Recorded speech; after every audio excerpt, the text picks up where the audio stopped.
The tale kicks off inside Duke Dane's castle. Right when Rest thought he was safe, tragedy struck. Someone ripped his airship out from under him and he never saw it coming. And then he flashes back to that exact morning when everything felt perfect.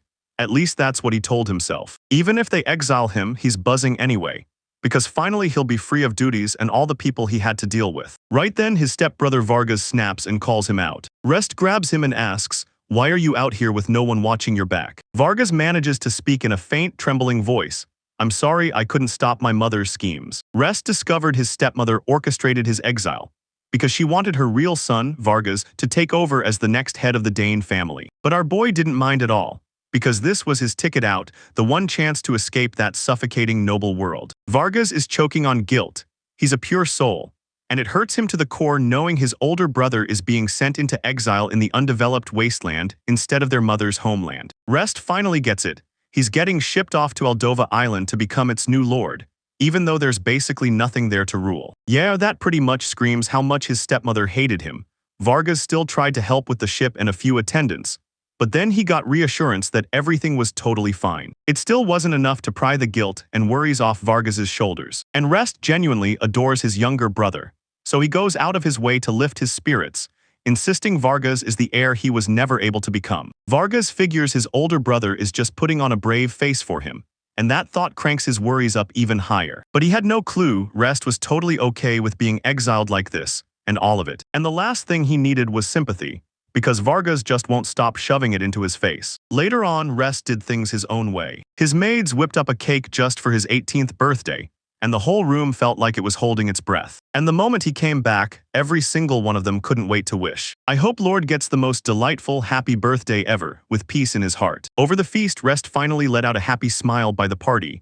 Then he started telling everyone about his exile, and when he asked, "So, do you know what kind of Eldova this is?" the maids just shrugged because they didn't know much either. Kita leaned in and his butler broke it all down, explaining that Eldova basically means at the very edge of the world.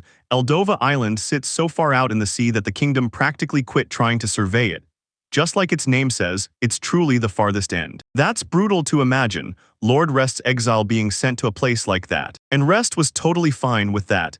He even got a few men to ride with him to the island, but they'd bail right after they made sure he actually got there. Now Rest turned to his maids and butler, and thanked every single one of them for everything they'd done for him up to this point. But it looks like they've already made up their minds and decided to follow him. Agni steamrolled through Turin, taking them down one by one. And Fail, even though Fail looked downright thrilled for someone stuck in that kind of mess, which made Agni feel like Fail was treating the whole thing like a school trip. And with that plan locked in, everything finally felt like it could breathe. And he crammed in tons of gear, including kingdom survey materials pulled from the old scouts. Everyone was buzzing with energy while they packed up. Before anyone could catch their breath, the plans for Eldova Island started falling into place way easier than anyone expected. And right then, the workers panicked, thinking the ship was too small to haul all the logs and steel beams Lord Rest demanded. They got one brutal order, drop them right there by the pier, so they did, no questions asked. Let's be real, yeah, we're curious as hell. But what the heck is he planning to do with all this stuff? When night fell, Rest rolled up to the pier, thanked everyone all over again, and Kita, his butler, vowed that Lord Rest would never be alone. True to the promise they made to his late mother, Lady Eliza, they swore they'd guard the rest and look after them always. Rest really can't miss her mother anymore, because once he remembers her again, everything changes. And he clings to one promise he swore to her, that he'd never unleash his powers recklessly. She tells Rest that his gift is an S-rank skill, crafting. And back then, our kid was totally clueless to what was coming. She made it crystal clear. Watch your every move around people who'd love to twist your power and only trigger that skill when it truly counts. And now that Rest is exiled and the whole world's been thrown into a wasteland, he's convinced it has to count as when it truly matters. He's done with the talk and the trip down memory lane. So he whips his head around, double-checking there's nobody in sight, just his trusted attendants. Then he whips around and stacks the huge logs and steel beams, locking them away for storage. Slips off in the shadows while nobody's looking, then bolts out the moment the coast is clear. The next morning, the laborers are hit with shock and pure confusion, where those logs and steel beams vanished without a trace. And while the rest sailed for more than 3 grueling days, their journey finally started creeping into its final moments. The navigators blasted the signal the second the destination finally came into view. And then he can't stop himself. He takes one huge, thrilled look around at the giant cliffside hole that guards the edge of Eldova Island. One look was all it took to realize this was truly incredible, just like Keita promised. But the other men on the ship didn't believe anyone could survive in a place like that. So honestly, it's a good thing they don't have to stay there with the rest. But they have no idea how to break this brutal news to Lord Vargas. Not realizing it, he's getting the exact kind of rest he never knew he needed. Like the best possible break. Right after he touches down on one of the island's shores, a wild life of pure fun and jaw-dropping twists is waiting for them, but first, let's talk about something important: the gifts. Across the world, only a handful of people get special powers, gifts the god bestows on them alone. After they yanked Rest's family name away, he didn't stop. He charged ahead under his mother's surname, KRD. And he didn't waste a second. He slammed his S-class crafting skill into action. First off, he built a real port right by the shore, so their future journeys would finally run smooth. Others gaped in disbelief as they watched his skill hit every mark smooth and flawless. Once the pier was finally built and you could actually walk out on it, Keita raised his voice, praised the Lord for the splendid work, and you could tell he genuinely liked what he saw. As he realizes he doesn't need blueprints or guidance at all. If he's touched something, he can build it. His maid, Taryn, right there with Fail and Agni, moved in like a force to be reckoned with, and they were blown away by just how unreal his skill actually was. And then they soak up every single compliment like it's oxygen, and fires up the plan, diving straight into reshaping that cliff. He just shot his hand up to the wall and triggered the craft instantly. A massive cave burst into view out of nowhere, like it had been waiting for him. Agni couldn't stop wondering, could his skill do more than craft? Could it also erase? Yeah, it's weirdly tricky to explain to the rest. In a single motion, he could suck in materials, then whip them into shape, carving out a real cave straight into that cliff. Fail couldn't stop himself. He had to know whatever gets swallowed by his power. He just shrugs and says they're basically stored inside him as materials, straight up catching her off guard. Then he lets it hang there, and we finally know why. After hours of hard work, they mapped the cliff's interior blueprint. An entrance from the bottom, then a first-floor dining hall and break room, open-air baths on the second, and even more open space on the third so they could push deeper into the cliffs. Rest took safety seriously for everyone, and the harder he pushed, the more determined he became. His maid Tareen gave him the cue to break for lunch, and Agni's homemade sandwiches and soup hit the spot like exactly what his rest needed. And he didn't ask, he grabbed lunch and dug right in. But the second he spotted a pickle tucked inside the sandwich, he lunged to pull it out. Fail cut right through it and called him out for exactly what he was doing. He leaned in and told her to shut it about it. But Agni had already clocked it, and straight up warned Lord Rest that he can't afford to be that picky about food. That's how he proves he's taking real charge, guarding his territory while making sure he's fed and thriving at the same time. He just zoned out during the lecture, totally lost in his own head. And right when Taryn was about to tackle the dishes, she popped over and asked him for some fresh water. He grabbed some fresh water from the storage and downed it to Rest, and shoved it into a jar so it could be used later. Agni never saw it coming. He managed to stash even water inside himself. She refuses to believe it could be seawater. Then he shrugs and admits he's been sneaking around every single day just to secretly siphon water from the Dane family's well. She fired off, so is there any asterisk limit to how much you can store, and won't the water get messed up or tangled with everything else? And he just smirked, claiming he could stash them endlessly. They can split apart like that and not sweat it, because it's not like it's going to rot on them anytime soon, and for now, water isn't even a worry. So they decide, screw it, let's take a bath first, and only then call it a day. They crashed into deep sleep that night, dead to the world. And the very next morning, the sleepiest writer finally hauled himself up and got to work. He immediately buckled down, smashing forward on the progress of the last cliff. He finally felt the farther stretch drop away, meaning they were about to hit the island's interior. Right after crossing this spot, maids bounced with excitement, flipping through ideas in their heads like, what kind of house are we building? I really haven't thought it through yet. Tried out a bunch of ideas for a super spacious, gorgeous-looking house. Then we started narrowing it down. Rest up, because while you do, he keeps grinding and doesn't stop, believing he'd be stepping onto that island any minute now. But still, for 6 straight hours, he shoved forward, and somehow he never found the exit. Maids didn't think it would drag on this long, and Rest sure didn't help either. And since there's no turning back now, he carved out a real place to hold his ground, just long enough to survive for the moment. And after a few grueling days, they finally broke free and burst out of the cave. They'd been panicking ever since it dragged on for so long. But finally, they broke free of that cliff and stared up. Sky opened above their heads like a breath they didn't know they needed. Taryn said it was so quiet out here she couldn't even hear a single bird, like they were the only people left in the whole world. Keita scanned the area, then said there wasn't really much to go on about this place and every survey they've run here, back to the very beginning. Rest stepped forward and declared, fine, then we'll launch our own investigation. First, he clears the trees and carves out a road wide enough for carts, Right there is where his craft skill lights up. The deeper they pushed into the island and it hit them, surprisingly. They stumbled on a shattered, wrecked house, one built by humans, all broken and abandoned. After digging into it, Keita realized this spot used to be the survey team's base. And if they keep hunting, they just might uncover the clues thereafter. Rest dove in to investigate it, while Taryn figured she'd handle lunch as he hunted around. Keep your eyes on this spot. It looks like some beast smashed the whole place to bits. So yeah, while they're here, everyone needs to stay on high alert.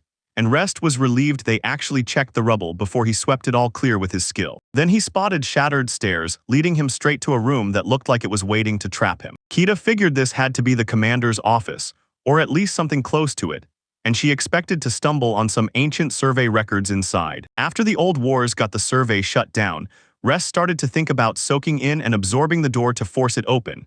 But he couldn't shake the fear that he'd ruin the papers inside. So he leaned in, studied the lock up close, and started to realize he might. He could probably whip up a perfect matching key for it. Keita was left totally stunned. Lord Rest snapped together a temporary key right there on the spot, and somehow slipped the key and cracked the door open like a master thief. He just had to ask, when did Lord Rest start picking up thief skills? Rest swore he learned it back in school, and Keita tried to lay it out like a lesson, but Rest didn't even bite and then he went for it, easing the door open with slow, careful hands. They realized everything around them looked picked clean, like most of it was already gone. As he stared at the desk again, Rest spotted it. Something was wedged right in there. There, he tugged it a little off like it didn't want to move, and that's when a note slipped into view. A notebook slid out from the back of the drawer, dropping hard onto the floor, packed with their island findings with a few chilling notes about the natives. Agni caught it instantly. Some pages had been ripped clean out of the book. He figured the survey crew must have messed up, then scrubbed the evidence from the book right after. Keita can't remember a single official survey ever admitting there were signs of people living here before. So they might have never actually laid eyes on these inhabitants, only stumbled over signs they couldn't ever verify. Fail leaned in and begged for a chance to inspect the book. And once he held the book up to the sunlight for a closer look, she spotted faint scraps of old words still clinging to it like fingerprints from the past. And don't miss the indentation marks. They're right there if you look closely. And he couldn't help but think this might finally expose what was carved onto that missing page. He leaned in and asked her to lend him a colored pencil. And after he followed those claw-like indentation marks, it boasted about a spring buried deep in the forest, where a creepy monster carried a strange figure, probably a kid and some elves, straight into the wild. Fail immediately got pumped and blurted out that he wanted to be friends with those elves, if they were here. Lord Rest felt it too, but Agni couldn't stop worrying. Would they even pull this off and be scary enough? Turin wanted to know how they'd talk to them since they didn't know elf tongue. Fail said they didn't need anything fancy, just share a few sweets and that friendly gesture would say it all. When you ask the guy in charge what he truly thinks, you unlock the answer hidden behind the Lord Rest deal. Rest on the surface seems to agree with Fail's plan, but he pulls Keita aside and whispers that he doesn't want to scare anyone, so they'll press forward with extra caution. Lunch was ready, so they ditched everything, took a breather, and dug in. And once the maids finally went off to do the dishes, Keita was left alone with the rest. So yeah, we warned that if humans ever planted forests here, elves would have a serious problem. And you can bet they'd never let intruders slip through. People talk about elves like it's legend. Forest dwellers who crush rivals with magic far beyond anyone's, and even the kingdom can't seem to get through their negotiations. He held his breath, praying the survey's ending had nothing to do with the elves, because it could slam the brakes on his plan to develop this land. For now, just in case, Keita decided to keep a watchful eye on Forest Edge. While Rest would try to dig deeper into the secrets hidden in this book, he stayed completely unaware. And just like that, their home was about to get hit by some wild, unexpected visitors. Keita hunched over, double-checking every inch of the ground they'd use as the foundation for their new home. Rest was grateful for every bit of his help, and the moment Keita finished. Before he even built a thing on top, he hardened his base with pure craft skill, solid as stone. Keita sketched the blueprints, stealing tips from the other maids on how the whole house should run. Then, the moment Rest racked up enough checks, he followed that blueprint like a pro, and then started building their house from the ground up, one skilled step at a time. Then he spotted the materials, and it was like they burst out of nowhere, ripping into the air and zipping around everywhere. And after hours of finishing every last detail, he finally told the maids, "It's done, welcome to your new home." They built it right where the ruined house used to stand, and now that they finally had a solid home, everything felt real. They won't have to fear the rain or anything else, just kick back and live in comfort here. Rest turned Kata's room into a full-on library, jam-packed with books everywhere. Tarin's room was basically a massive walk-in closet that spilled dresses everywhere. Fail's room felt like a secret attic hideout, packed with playful charm. And just like that, Agni headed straight for her room. She stepped inside and instantly realized her room wasn't just nice. It was the prettiest of the whole place. With a room packed full of soft toys, he decided to craft his own too, using nothing but pure talent and skill. He cooked up that idea from Fail, because he already knew exactly what Agni loved most. Agni didn't exactly wear her feelings on her sleeve, but the excitement was practically glowing on her face. Just like that, their home was built with everyone in mind, and they even tucked in a stable, with protective moats wrapped around the whole place to scare off monsters. So the house's lighting was safe and solid too. It ran on mana stones, and because they were rare as treasure, they treated everyone like gold, starting with the kitchen, where Rest placed them in the most important spots. Agni felt genuinely relieved, because this was about to level up his cooking in a big way. Right after that, Rest grabbed Kata and demanded, "So what's the next move?" Kata said they'd finally burned through nearly all their cotton and linen for every room.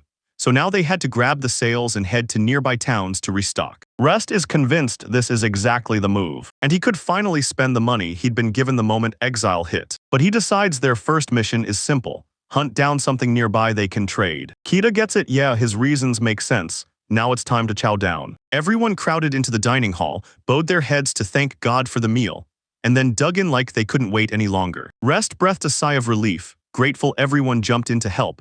And even better, they all showed up with him at dinner. And tonight's dinner hit the spot. Tarin simmered up tasty chicken and vegetable soup just for her. Agni served them all and drove one message straight into their heads: finish everything and leave not a shred behind. And that failure lit a fire under Lord Rest, reminding him to stop being picky and get it right this time. But the rest still got rejected from the pickles, and Kata snapped, "You won't grow an inch if you keep being this picky." The very next morning, he leaned by the window and soaked in the fresh, peaceful weather like it was a gift just for him. Then out of nowhere, he spotted a weird little knot of fur slipping and sliding through his house. Its sheer size screamed danger, and it shook them so hard he dropped everything, called everyone in right away, and told them everything he'd seen that morning. He spotted those little fluff balls sitting on Fail's head and pointed them out, saying that what they were wearing looked just like them, only, yeah, bigger. Fail's laundry mission hit like a shock. When the kid finally picked them up just to re-explain, he admitted he'd found them in the wash and figured they'd be gone. Agni leaned in for a closer look, and one wild thought hit him. Are these fluffballs secretly baby chicks? And are they being kept here where they absolutely shouldn't be? Shouldn't, but right then, a brutal screech tears through the air outside. When they peered outside, Rest froze, because that fluffy little monster was the exact one he'd spotted earlier. And Kata remembered it too from his days as an adventurer. Turns out that fluffy little thing is a cockatrice in disguise, and it looks like it's scanning the world for its chicks. So yeah, even though Agni didn't want to, they had to let the chicks go, and right after that they raced back to their parents. They swore it would be gone, but nope, somehow the opposite hit, and they ended up building a whole nest right in the stable. Rest can't shake the feeling that cockatrice is acting like it's trying to dodge something, like danger-s hunting it. And then right behind them, something roars to life. Kata snaps into alert mode and tells Lord Rest to round everyone up inside their home, just in case, while it's about that wolf creeping up on them, closing in fast. Don't freak out, Wolf might have chased that cockatrice all the way to this very spot. So yeah, he'd have to build the cage, but Kata snapped at him to back off. He'd handle it himself. But they didn't realize the wolf wasn't the kind of danger they needed to panic over, because as they stayed on high alert, the wolf just strolled ahead and yawned, looking like the most harmless creature alive. The beast looks brutally weakened, like something inside it just got ripped apart, and it dragged someone else along for the ride. They knew this was an emergency, so they hauled the boy inside and ordered the maids to get everything ready for a medical crisis. Tarin checked the damage and found nothing major to panic about, so they could breathe. She knew her medicines like a master because she studied them, and when Rest offered to craft if needed, he stepped out so she could remove the patient's clothes and examine properly. Tarin thought it was a girl at first, but she snapped him straight. It's a boy, and then Tarin couldn't stop wondering when and how she'd figured it out. Tarin blushed hard and blurted out that it wasn't anything weird. His clothes just looked great and felt top quality. And the way his ears stick out, it screams that he might really be an elf. Kita stepped in and cracked the elf language problem, because back when he was an adventurer, he'd picked up a bit of it. So the patient gets a little time to breathe.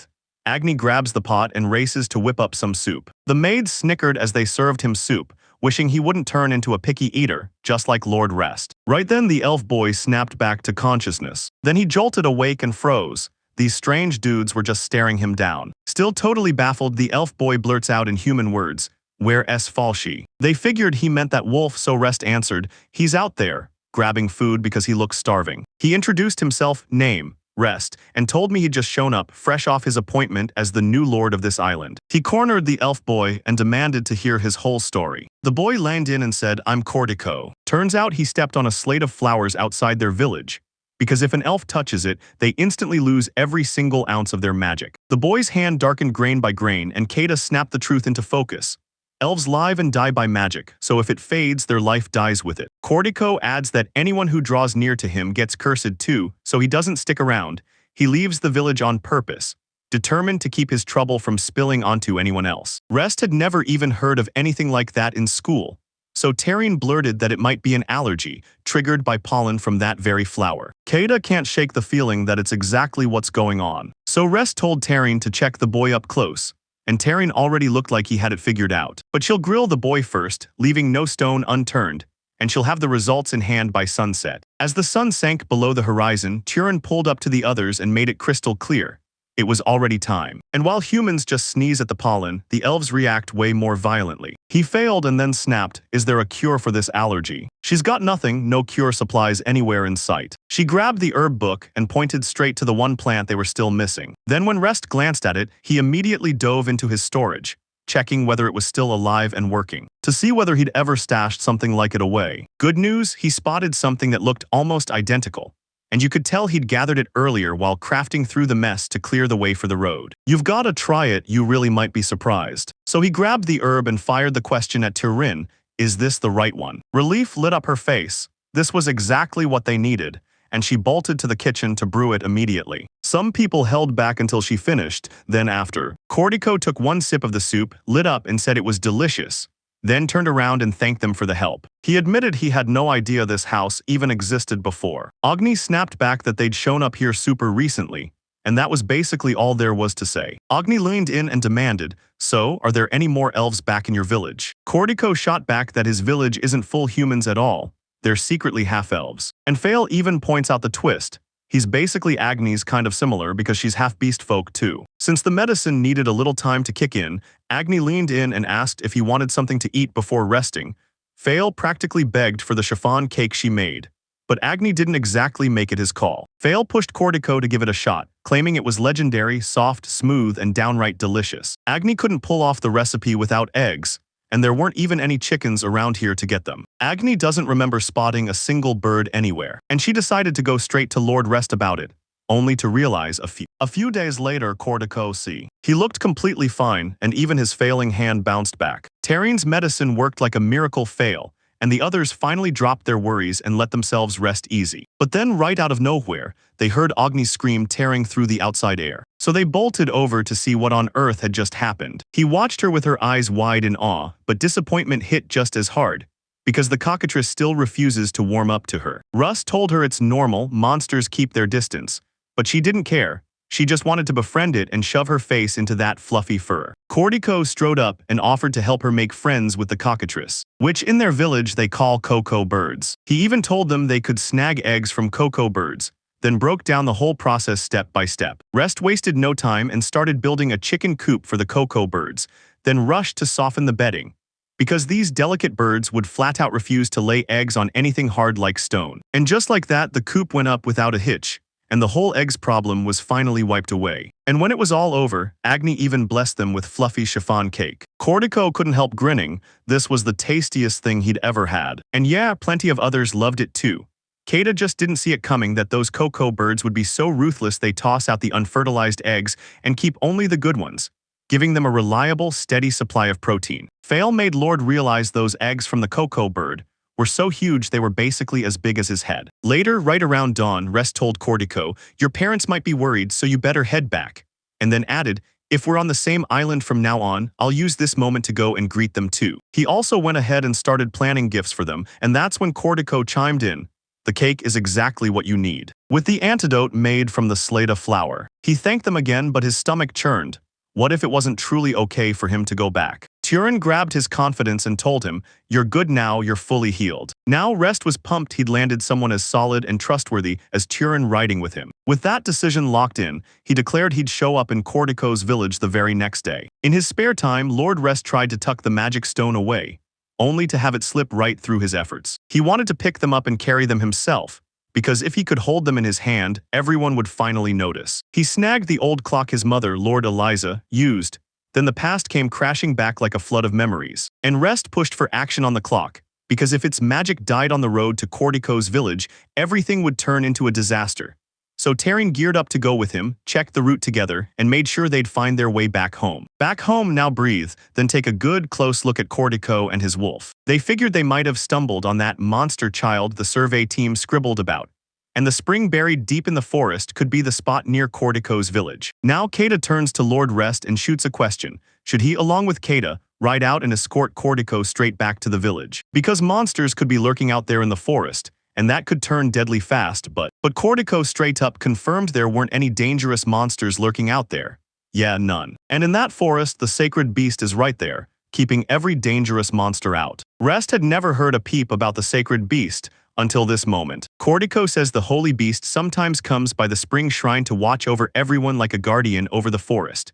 And the moment it shows up, everyone breathes easier and starts leaving offerings like it's right there protecting them. Rest now gripped the memory of every tree he'd felled while building the area, and the guilt hit hard, wondering if what he did was truly okay. The key bit is this: he's relieved to hear it, so he figures he'll stay right here and keep watch over the home. He pulled away from Lord Rest's protection, and that gamble backfired because the fighter on the other side was way more skilled in martial arts. They headed to the coop, and Agni was still down there trying to charm those cocoa birds into becoming his friends. But no matter what she did, she still barely moved forward. Rest comes in and begs her to slow down, and she finally admits it was brutal. Trying Cortico's method didn't make it easier. Method, she figured this was the only way to be helpful, because as the Rest's bodyguard, she's basically useless. Still, it doesn't bother him one bit. He grabs her attention and tells her to come with him, because he's craving food only she can make. She agrees to become the Lord of Rest, just as Kita gets the order laid on her. Betrayed him by stumbling as he tried to keep Lord Rest and Agni safe, because he was the only disciple he had. She couldn't wait to test how sharp her martial arts had gotten, so the party pushed deep into the forest to swing back to Cortico. On the road, Cortico ordered his pet to haul the carriage, and that made Rest wonder, can every half-elf talk to animals like this? Cortico shut it down fast. No, it's a gift his family alone carries.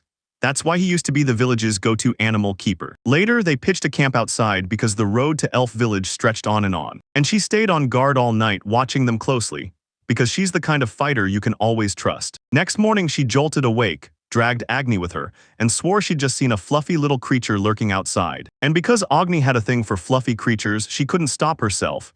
She had to go check it out immediately. Fail stayed close to her, keeping her safe and pressing on ahead to clear the way. They pushed deeper and deeper, and the forest swallowed them in thicker bushes than before. Even in the middle of chaos, Agni's beast eyes let her see everything crystal clear. The moment she spotted it, she charged straight for it without wasting a second. Meanwhile, Rest just woke up. She grabbed Turin and demanded, "Where'd Agni and Fail go?" And Turin answered, "I haven't seen a thing since early this morning." Then they called on the wolf's nose to sniff out exactly which way they'd gone. They trekked in the same direction for a while. Agni and Fail showed up in the springs, and wow, the place looked absolutely gorgeous. But Fail couldn't shake the fear. Once they'd gone this far, would they ever find their way back? Agni flashed pure confidence through her eyes and nose like, "We've got this." That only cranked Fail's panic even higher, because the second she woke Agni, she unleashed danger for the fluffy creatures, and everyone knew they were in deep trouble. Not long after, Agni caught a strange scent in the air. A vicious, foul stench blasted her senses out of nowhere, and it instantly made her nose scream in disgust. They decided to take a look, and just moments later, Fail spotted movement crawling through the bushes nearby. Fail saw Agni wobble, his consciousness slipping under the crushing stench, and she desperately wanted to catch her breath. But Fail had no clue Agni's condition would spiral into something this bad, which made her wonder whether some monster was lurking behind it all. She swallowed her pride and apologized, saying she was the reason they'd gone all this way. And she just wanted to lift Agni's spirits, because it looked like the cocoa birds were still ignoring her, and the whole thing was dragging on. She couldn't get them to warm up to her. Agni thanked Vale for thinking of her and told her she'd. She set her sights on taming the cocoa birds so they'd serve Lord Rest.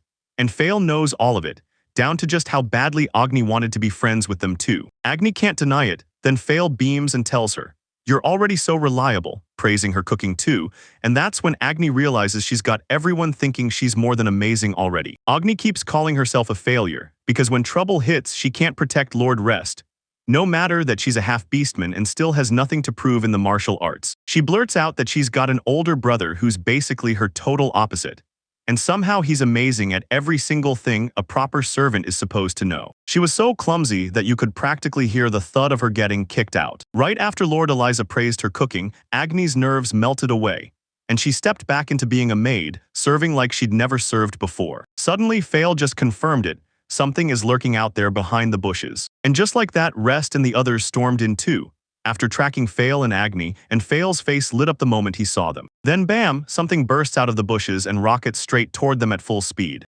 Rest quickly snapped into motion, rushing over and planting himself right in front of Agni and Fail. And the horned beast slammed to a stop right in front of them. Rest has heard a wild rumor about a horned beast lurking from here all the way up to before they are. They're called unicorns, gentle as lambs with women but tearing anyone else to pieces. And the wild truth is, their rampage's claim lives every single year. He can't help but feel a little uneasy about all of this, because based on what he knows so far, the unicorn clearly couldn't stand him until Cortico suddenly yelled out unicorn, the same holy beast he'd been talking about earlier, and honestly that twist hit like a punch to the gut. Rest leaned in and demanded Cortico swear this holy beast was legit even with those unicorn vibes.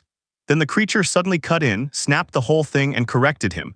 Not a unicorn, a Uricorn. Rest got totally blindsided when a monster opened its mouth and talked. Then Uricorn snarled that unicorns are clueless, and that they recklessly steal the lives of innocent people for no reason at all. Unlike the others, this unicorn stays sharp-headed and won't swing first at anyone without reason. And just to be sure, the Uricorn makes it crystal clear, his imagination won't go off the rails, even if he spots 2 or more women at the same time, and honestly, that came out way more unexpectedly than I thought. Then Uricorn admitted it had been peeping from afar as girls flubbed their moves in Agni, and its whole gaze got trapped, mesmerized by their beauty. But Turin clearly insists the unicorn must have been sneaking glances at them with downright mischievous eyes. You're getting the corn denied, he's not some vulgar-minded creep at all. Now everybody pretty much knows it's out in the open. And right then Rest leans in and tells Cortico the holy beast can actually talk. Cortico was stunned, too. He'd never once heard it speak. And the thought that it was eyeing a woman in a truly improper way hit him like a shock. Uricorn snapped, "I know you Cortico from the elves' village," then ordered him to keep it buried, because if anyone found out it would shatter his mystique as the holy beast. Now that they've finally met Uricorn, everyone knows he's a non-stop chatterbox. This beast can't stop talking. And yeah, Uricorn admits it's a nasty little bad habit of his, that one. The second he starts talking, it's all over. He just won't shut up. So when he first runs into the elf village, he stays silent and keeps his distance on purpose. Because of all that, it's been ages since he last talked to anyone. Fail catches him with a flash of pity, right as Uricorn brings him up, way back like it happened ages ago. This whole place swarmed with monsters, but the second he tried to chat, they'd get fed up with his non-stop, spur-of-the-moment rambling and just vanish before they ever came close again. Rest realizes Uricorn survived a ton, and then he uncovers the truth about what happened long ago. Uricorn even tried to shout out for maidens in Elf Village.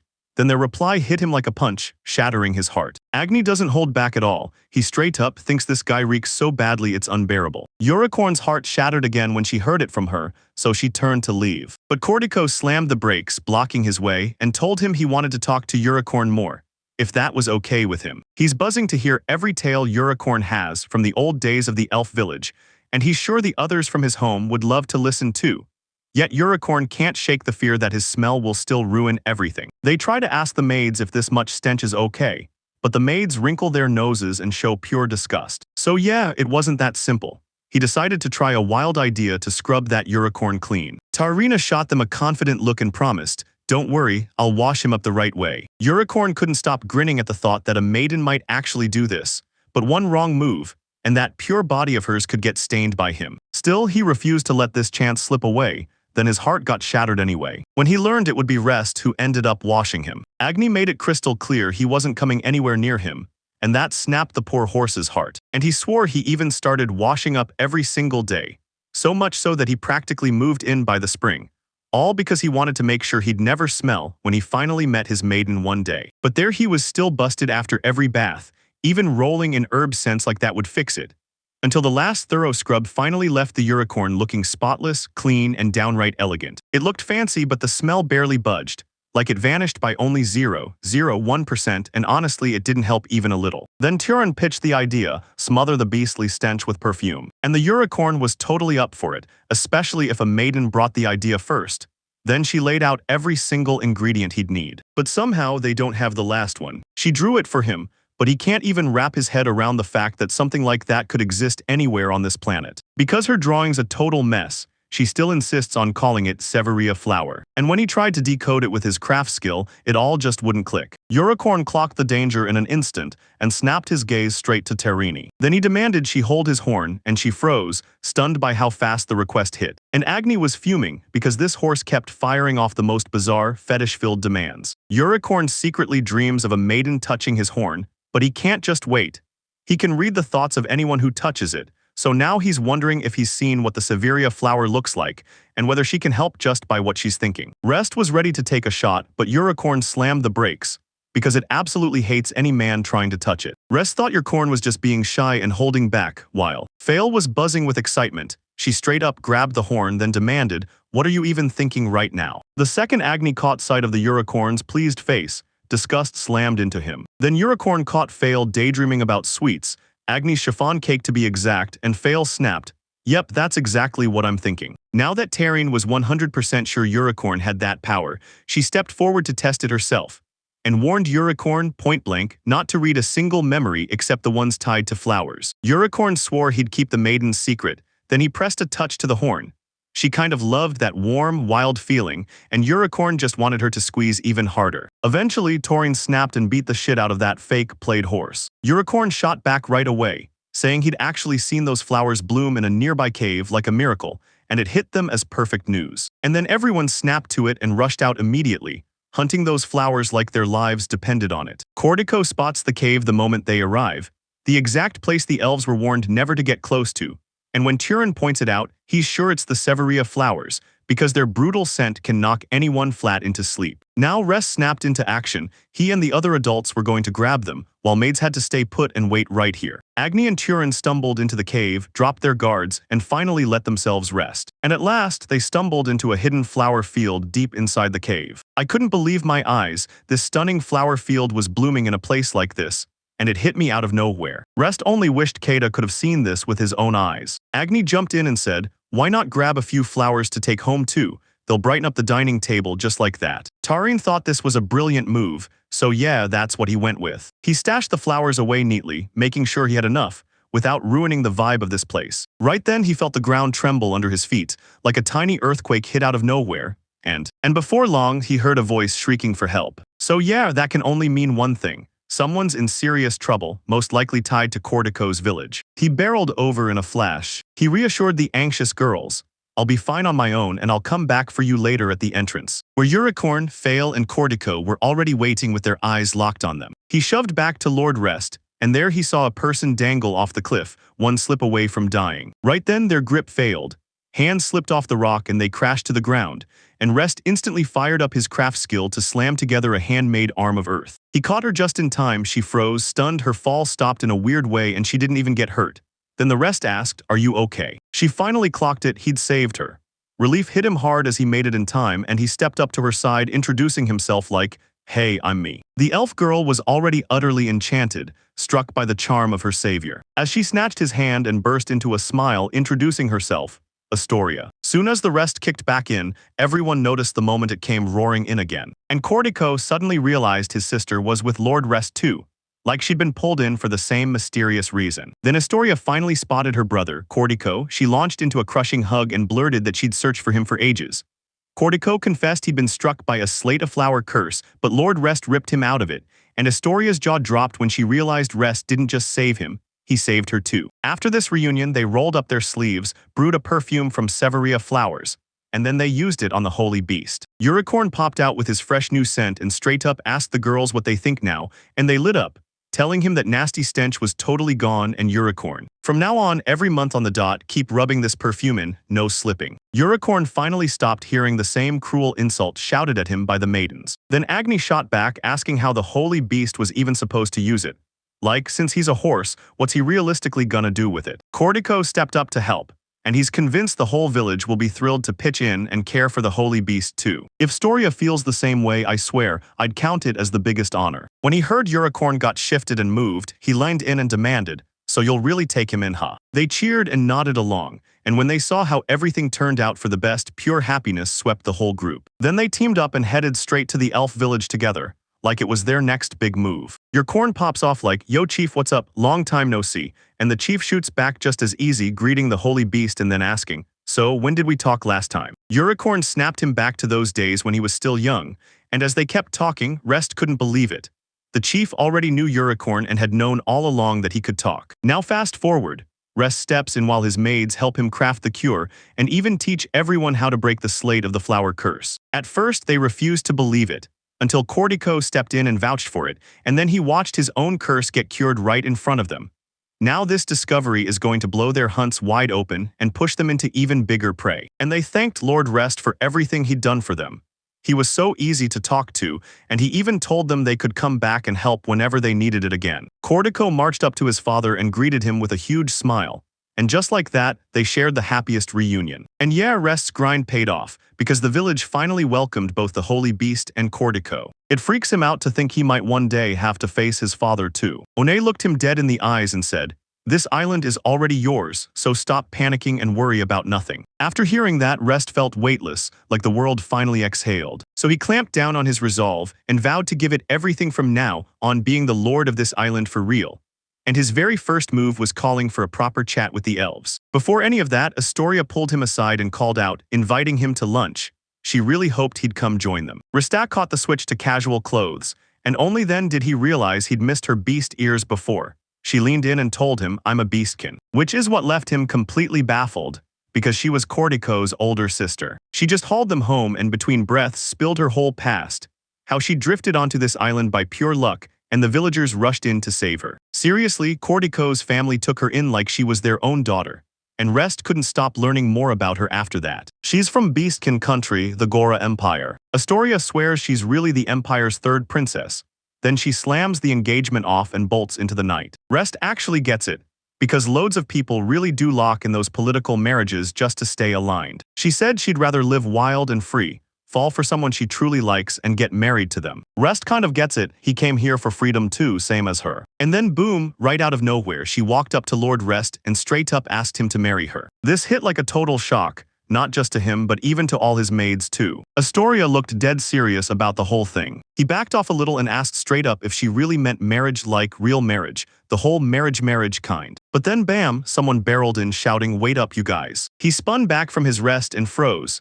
There was the dude who cut them off marching right toward them. He barged into the church just to announce his name, then demanded, "How dare you lay a hand on my precious sister?" Astoria threw herself in front of her raging brother to stop him in his tracks. Then he snapped at her to stay out of it, drew his sword, and marched straight up to challenge Lord. "Stand down and get ready, this duel starts right now." Under his country's brutal rules, only the strong are allowed to marry, so he set out to test it himself, asking if anyone weaker could still earn the right to his sister. Fail couldn't swallow a single insult to Lord Rest, so she stepped up and declared she'd fight Van herself, right there as Lord Rest's servant. Van told her, "Don't you dare blame yourself if you end up getting hurt," and just like that. Then without hesitation, both of them stepped into position, facing off for the duel. Rest and the others begged them to quit, because this was way too dangerous to keep going. But Fail just kept taunting Van, telling her to surrender while she still could, and Van dared her to come at him from anywhere. Fail didn't give him an inch, he barreled straight at him. Then thud, a brutal crash hit, and all the rest stared with worried faces like trouble had just exploded. Van got absolutely demolished, so badly he didn't even get a chance to fight back. Fail thought it would be a clean sweep, but Van took a beat to fully clock what was happening. She couldn't even wrap her head around what just happened. Fail reminded him she'd warned him about it already. We all know Fail is the only disciple Kata taught martial arts, and since nobody can beat him in a one-on-one, you can bet his disciple won't be any easier to handle either. Fail finally steadied himself and thrust out a hand to help Van up, but just when you'd expect him to stay a menace, this rude beast guy shocked everyone by breaking his own rules. He stayed calm and begged her to marry him. This somehow tangled everything even tighter than before, and everyone can't shake this feeling that something is seriously off about these siblings. After that, they stormed over to Cortico's home, and the whole night turned into a story. Historia shot out an apology to Rest right after she startled him with that wild proposal. Because yeah, her feelings ran the show before she could think. Russ let out a chuckle and said he didn't really care. But while he was shrugging it off, Van was totally locked in on becoming Fail's apprentice. He couldn't even make up his mind, and told him it was totally okay to stay just friends. Van practically breathed out in relief when he heard it. And right then, he basically declared himself her self-made apprentice. Even demanding she be called Master from now on, Agni could already feel this conversation drifting off course. Then Turin cut through the noise and just said, "Honestly, it's great to see everyone getting along." Cortico then begged Rest to sleep over tonight, and his dad made the same request too. Driven by one burning goal, he vowed to show his children's savior the gratitude he truly deserved. Rest didn't want to be rude, so he swallowed his pride and accepted the offer. Cortico practically couldn't stop smiling. He'd get to join them and stay with the big sisters too. Then out of nowhere, Unicorn crashed the moment, straight up saying he wanted to stay the night too, especially if it's with those beautiful maidens. And he had a mile-long story to unload on them, no Rest in sight. Rest figured it would be awesome to finally get stories about the holy beast. But Unicorn refused to lift a finger for some guy. This whole deal was for maidens only, and the noise died down fast after that. Watching the other maids shrug, they called it for the night and sent them off with a cheerful goodnight. It dumped the poor holy beast on guys like Rest and Van, and the beast hater had to scrub himself with them before finally crawling into bed. The very next day, Rest cornered the village chief and demanded answers about that island, how long the village had been here, and whether outsiders had shown up before. After they got all their questions answered, Rest leaned in and told them his whole story, how he'd ended up on this island and how he claimed the title as its lord. He found out this village was a dumping ground. Mixed-breed families, the pure-blood elves tossed aside long ago. Both sides have been through hell and back. Rest leaned in and thanked them for trusting him with their story. Then he asked the villagers if they'd help him investigate the island, and the village chief gladly nodded along, like the Lord's needs were no burden at all. Then Rest headed straight for Astoria and told them he wanted to inspect the cove, the same spot where past explorers once set foot. So he asked her to guide him, and she nodded like it was no big deal at all. Then Van blurts out that the spot they're talking about isn't just interesting, it's got a gorgeous place to swim too. Turin reminds them they've got to head back soon too, because Kate'll panic if they're gone too long. Rest nods along and then Cortico tells Kita, "I'll update you, I'm gonna be late," then pushes him to let the rest check out the cove first. He wanted to thank him for helping earlier, but Rest refused to let Cortico go out there alone like that. Just then Unicorn thrusts his head in and blurts, "Are you talking about a maiden?" And Agni snaps, annoyed to the bone at this holy beast acting so unruly. But right then Unicorn steps up and offers to go meet that maiden called Kata. Only it's a total misunderstanding. He shot Cortico a quick command to hop onto his back, because Unicorn could sling them there in the blink of an eye. Agni swallows his confusion, drops the misunderstanding for now, and tells dear Unicorn to look after Cortico on the way. Her sweet words turned her Unicorn to mush in the blink of an eye. He tore off right then, stealing Cortico's breath as he vanished, and now the rest of the gang didn't hesitate. They all bolted out for the cove right then and there. When they finally reached the cave entrance, Rest practically buzzed with excitement to tear into this place.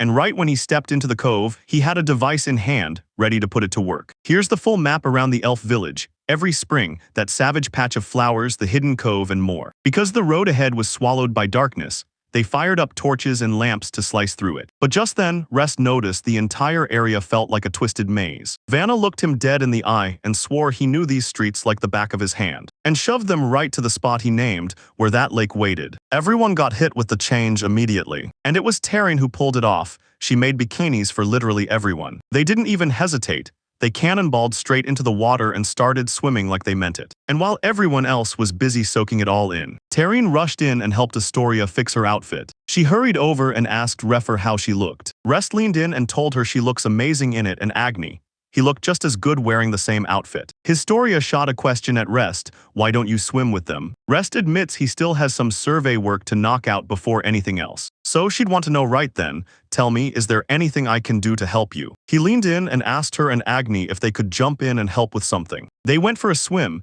then drifted around until they finally found a place packed with fish, swarming and darting through the water. All these fish got yanked up at once, because the tiny vortex under this cove was pulling like a trap. Rest can't shake the feeling that this place's whole mechanism is getting messed with by some mysterious force. He decided to dig into it right from here, so he pulled out the exact device he'd brought for the job. Agni blurted, "What is it?" Rest snapped back that it was a space magic detector he'd snatched from the village chief. Turns out it was from the old survey crew, but it was smashed to pieces, so they had to ditch it. Then Rest calmly cracked the fix with his craft skills. Then he laid it out. Those explorers got cut off from the main crew, got stranded here, and the sudden call to turn back sealed their fate. Now he leaned in and told Agni to hook up the detector there, so he could start taking readings. Historia leaned in and told him the truth. Cortico wasn't just some random name, he was a descendant of that research team, which is the whole reason he could slide up to humans with zero fear, and why the villagers welcomed them in a heartbeat. Earlier on, he figured the elves would still keep their distance from royalty like him. When he heard why the half-elves were hunted, turns out the pureblood types despised mixed bloods, convinced it would taint and shrink their own kind. So the hatred never stopped, and the half-elves were pushed down into slavery year after year. Eventually drove them away, and their arrival on this island gave them one thing they'd been denied for so long: freedom. So there's no way he can just walk in and declare, "I'll be your lord," like it's that simple. He understands freedom's weight, because he hunted it down himself, and he'd never steal it from them or play king over their lives. Still, under his rule alone, he couldn't find a way for them to live without tearing up each other's lives. Agni and Astoria just shrug it off. Certain Lord Rest is a genuinely kind soul who will look after his people.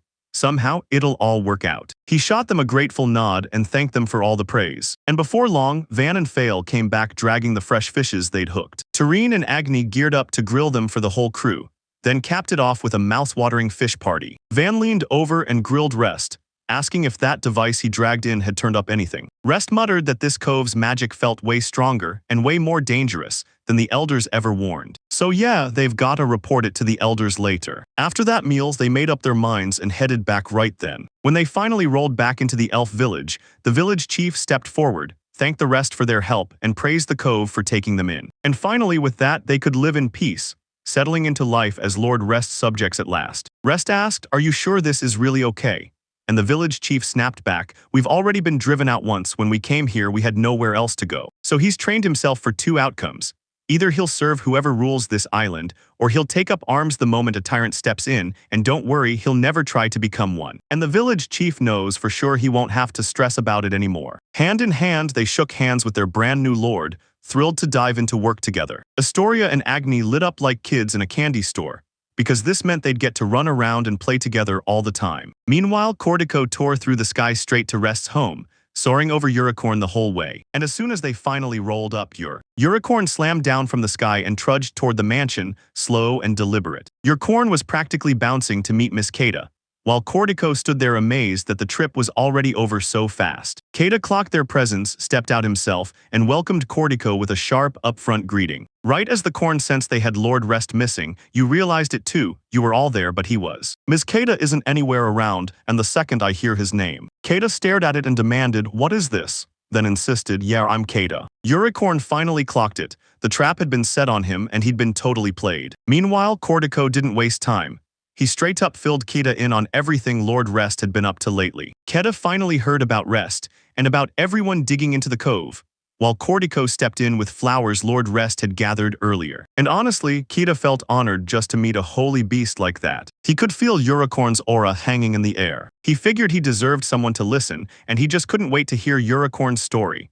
Because the moment Unicorn saw that interest, he lit up and they talked nonstop, like they'd become besties in the blink of an eye. Later that night, everyone finally settled in for some rest, while the rest still. He came back and sat with Keta, and the two chatted with the holy beast for hours. And Keta welcomed them back with open arms, leaning in to ask how everything went. Then he smiled and said, "You've got nothing to worry about. It was all good." Keta then drops the question on him. How did he like chatting with the holy beasts? Keta swore nothing felt off, nothing was out of place, but they both know he must have come out of that talk with answers and real results. Now the rest of them had to huddle up and run it by Keta. Then Turin pulls them in and urges them to head to the coming area, because he wants to spill everything over tea. To keep Cortico from waking up, Rest couldn't help but like the idea, and Agni decided to start cooking dinner too. Later on, as soon as dinner was finally ready, everyone had their mouths stuffed, wiped out from that brutal day, and Rest was blown away by how the veggies from the elf village tasted so fresh and juicy. Then he finally gets to the big question he wants to ask Keta for.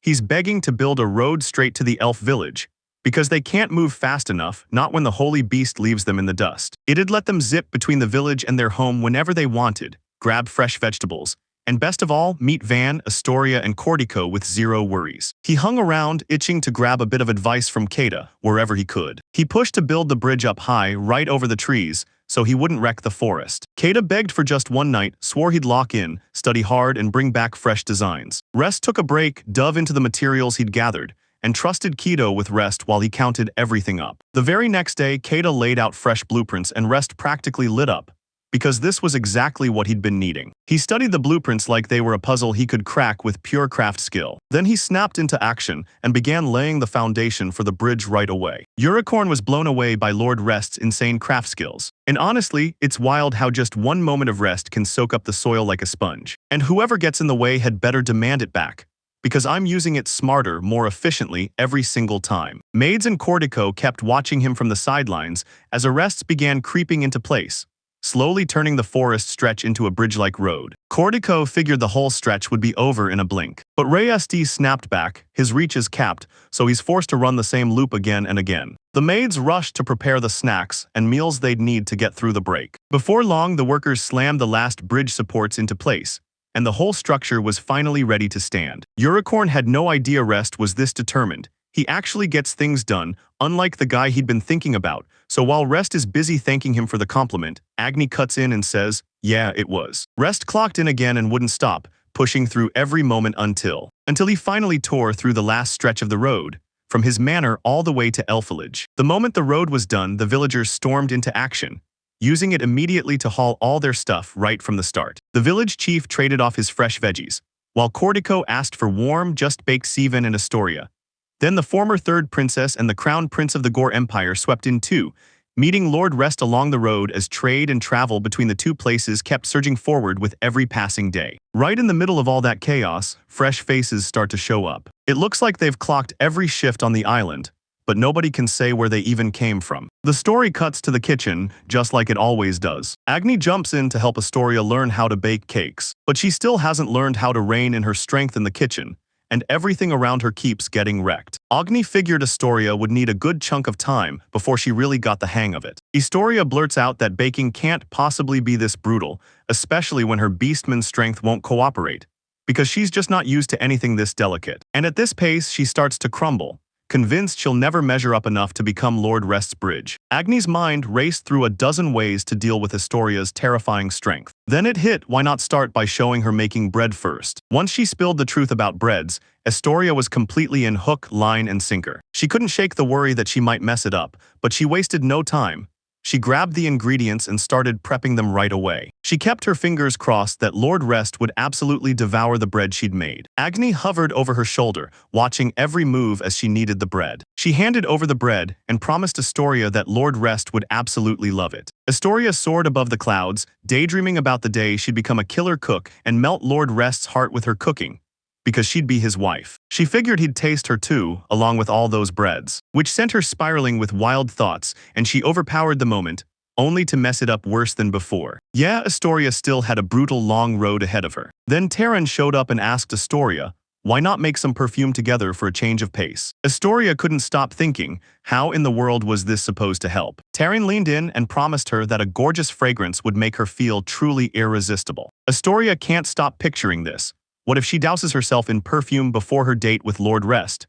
Maybe that little move is the exact thing that finally swings everything in her favor. She snatched Turin's perfume lessons fast, determined to look perfect for the date. Terran leaned in and spilled every amazing perfume she'd uncovered, then showed her exactly how to brew them too. And one of them caught her eye like a lightning strike. Terran says the scent is meant for grown-up moments, when you're alone with your beloved and the time is intimate. Astoria couldn't stop imagining herself alone with Lord Rest. After that perfect date, he'd be begging to steal a little more time with her, swearing he'd never let her go. If it happens, her sanity is gone, snapped like it was never solid to begin with. Just like that, she snaps out of it in the real world and no hesitation, stamps over to fail for trying laundry, like it's instantly her mission. Later, she corners Faye and rages about how Astoria keeps botching things over and over. Still, she's way too strong. Faye could straight up tell the story was getting absolutely smashed, like it was taking a beating it couldn't shrug off. She tries to hype her up, then straight up asks for help with the laundry, because she's certain she'll be fine and hey, she can lift heavy clothes with zero trouble. And she swings in with a bag of clothes like it's nothing at all. After she finishes the laundry, she turns to Faye and demands,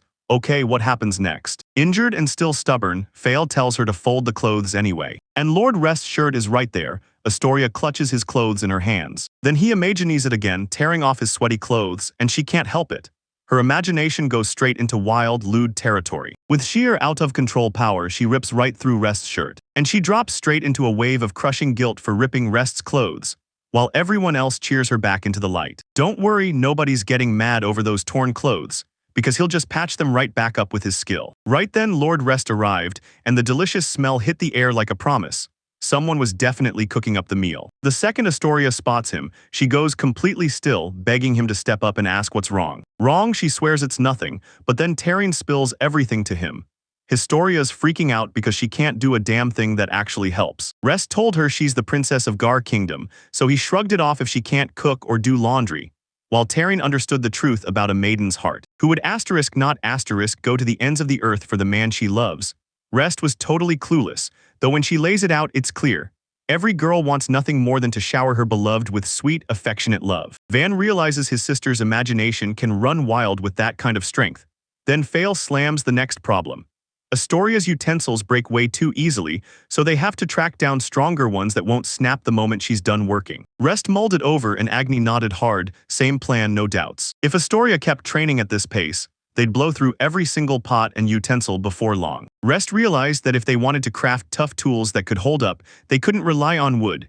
They'd have to forge them with stronger metals. Kata leaned in and said mithril might be the key, especially with Astoria's beast-level strength on their side. But Rest can't shake the worry. This ore is rare, and once it's gone for good. Kata finally admits it straight up, finding it won't be easy at all. Then Van snaps back to a memory and tells the whole crew what he heard about mithril in his old village, so the village chief can point them straight to where it's hidden. So then Rest decided to ride straight to the elf village, sniff out mithril, and find it himself. Taryn spins it like a date, because she's about to step out with Lord Rest right beside her. So they set off toward the elven village, racing along the brand new road built to help Astoria keep moving forward. She pushed forward, chasing the exact kind of bride she'd always pictured. Kata took the reins and drove the carriage, while the others in the back practically nudged them into pretending this was a real date.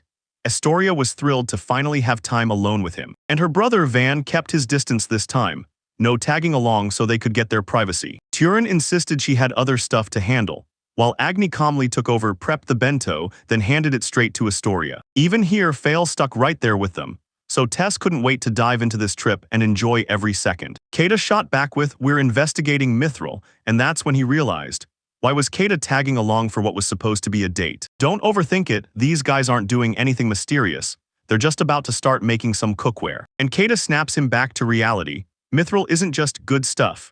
One single plate can keep a family of 4 living like royalty for a whole month, and if they dig it up, it turns into a goldmine that can bankroll the island's future. But Rest wasn't thinking about rest at all. She zeroed in on food with the girls and only half listened as Kata talked. Once they finally step into the elf village, Rita storms into Cortico's father's life and grills him on mithril. He shoots back that he's heard mithril is hiding in one of the caves in the cove, and now that they've got a real lead, Reist practically can't wait. He's ready to go check it out. Mithril wasn't just any metal. It could shove magic right back, so elves couldn't even use spells to explore it, and that made it brutally tough to deal with. Rest pushed through the whole journey until he finally reached that cave with Astoria. The heavy darkness pressed in so hard it felt like he'd been dropped into some brutal test of courage, and Astoria had no idea what any of it even meant. Rest told her it was basically a game.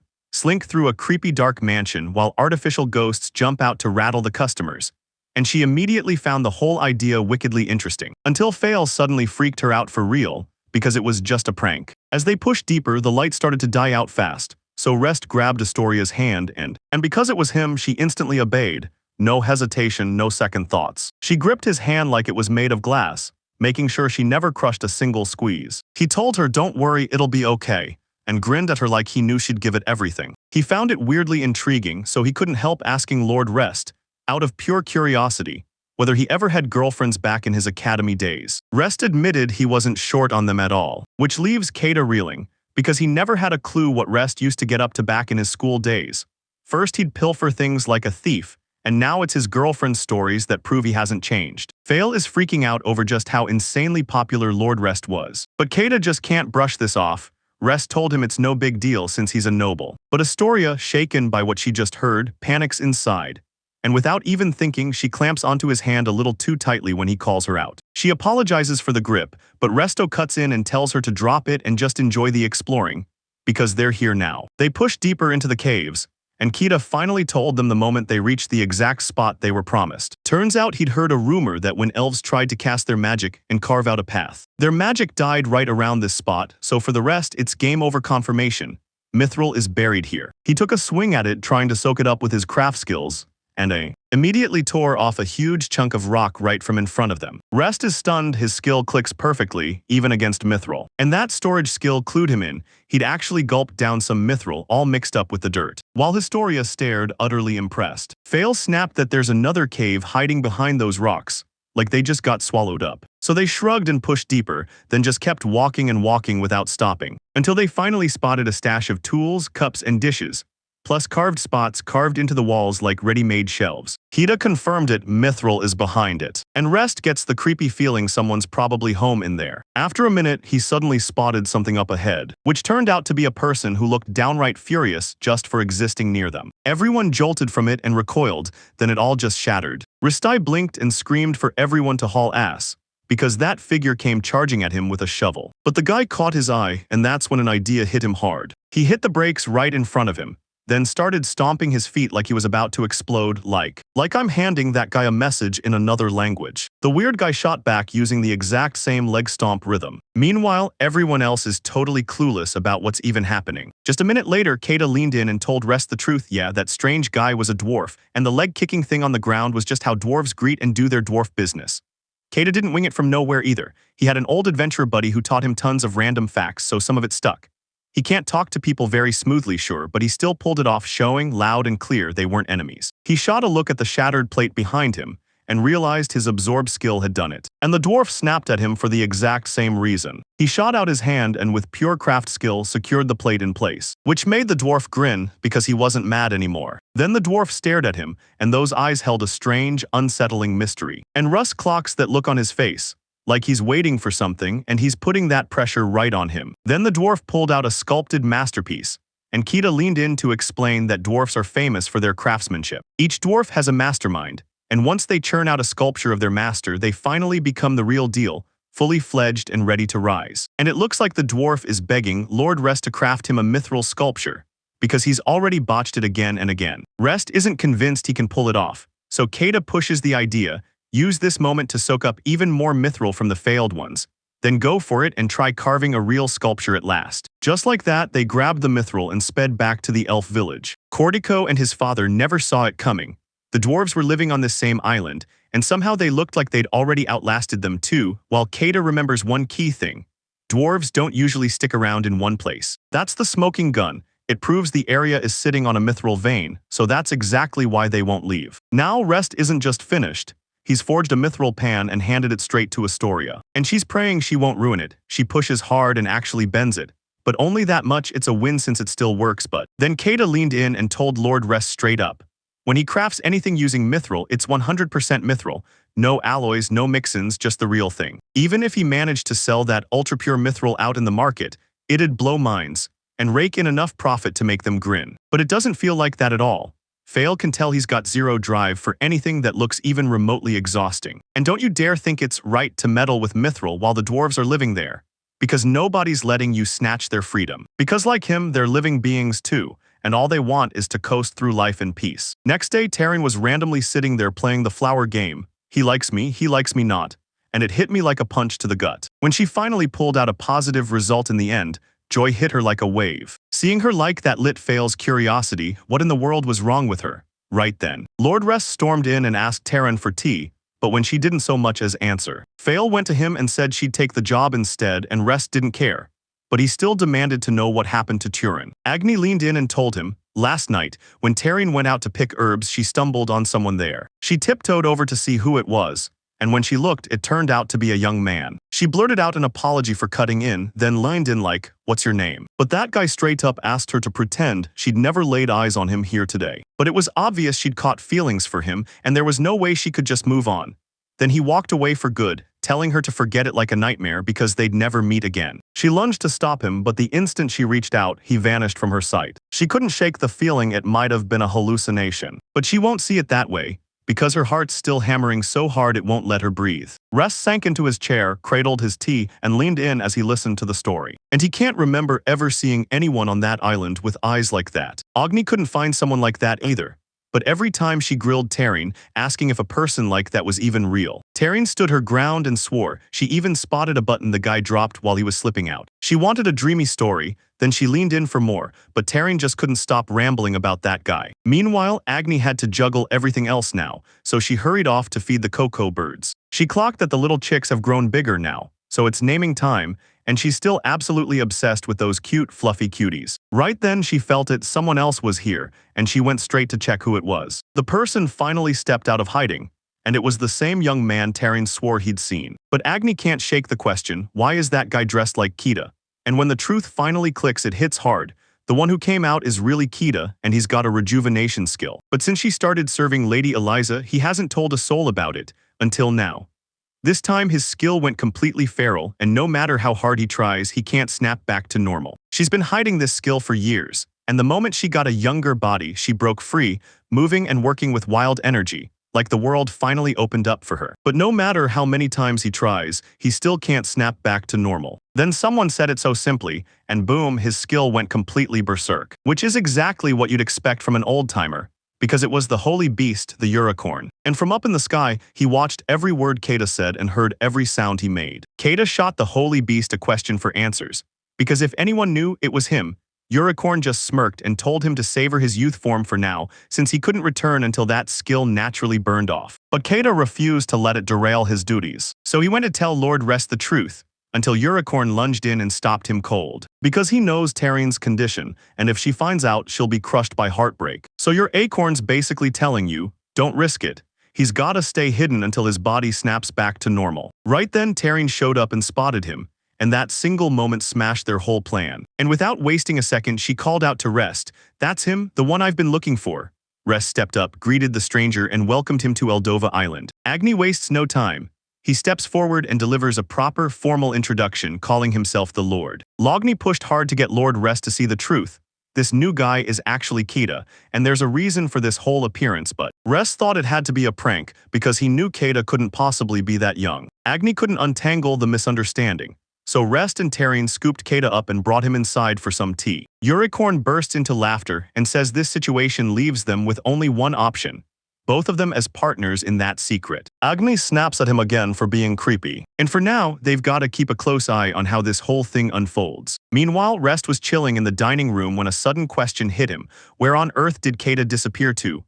Right then, Keita nearly choked and spilled his tea because Rest was sitting right in front of him. But Rest just laid it out. Keita the butler isn't some ordinary worker. He's basically family, irreplaceable to him. Keita leans in and asks, "So you really trust your butler that much, huh?" Rest can't stop worrying Keita might vanish out of nowhere, because even though he stays healthy, age keeps creeping up on him. And that hits him even harder. Keita is moved by every word. Cards, and Taryn declares she'll whip up snacks for everyone. Then she grabs a jar, but it won't budge, and she can't crack it open on her own. And she's left staring at the mess, wondering what she can possibly do next. Rest pulls out a whole tool he could have used to pry it open. And just as Van was about to talk, Big Sis Taryn made it sound like opening that jar was no big deal, until Astoria snapped, jabbing him with her elbow and insisting it's totally hard for a frail girl to do it. Astoria catches on that Taryn is just slipping hints to the guy she likes.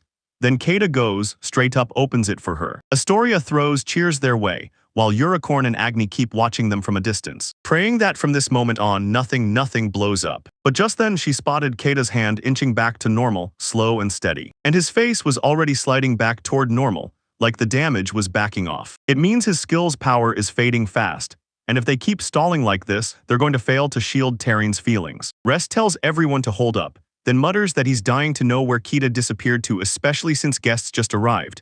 Because when Rest comes back, he'll make Keita pay. Keita jerks up at that, and Agni only lets out a breath when he realizes their Lord Rest truly hasn't noticed the truth even now. Agni turns to Holy Beast and Unicorn and demands, "So what do we do now?" Then Unicorn blurts totally out of nowhere that the magic is fading fast. Keita desperately needs hints, but Fail wonders what that beast is saying right this second. Keita gets it instantly, springs to his feet, and blurts that it's basically time for him to go. He shot Ms. Turin a grateful nod, down the last bite like it was pure victory, then turned and headed out. But then she caught him mid-step and hit him with, "You're leaving already." She invited him to stay for a day right here and told him, "I'll share a story." Can't believe how bold Turin is. Then Rest stepped in and said, "If we keep hosting our guest, his family and whole village might start to worry." Tarin got the message, and Rest turned to the guests and made it clear he wanted to know more about Tarin, both as a lord and as a friend.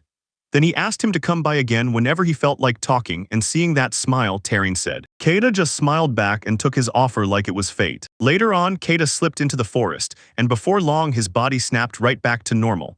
Unicorn even leaned in and asked if he'd enjoyed looking young. Keita shrugged it off, saying that this power never once gifted him anything worth remembering in his whole life. Every time he'd pulled that trick back when he was younger, it didn't just shrink him.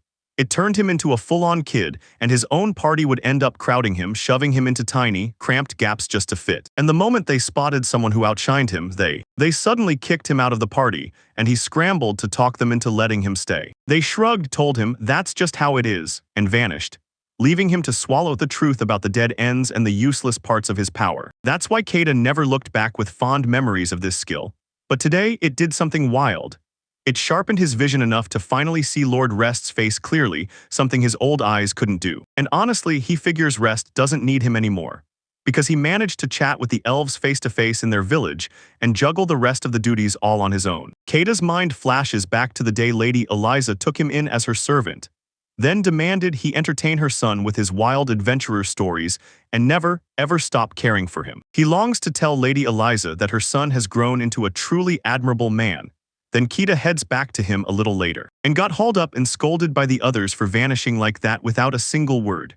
Keita swallowed his pride and apologized for what he did. Then Tarin grabbed his coat and sent him off to rest. Then she suddenly spotted it, his coat was missing a button. Meanwhile, someone else just showed up on Eldova Island with shady motives written all over them. And when his sailor buddy asked, "You really sailing to that place?"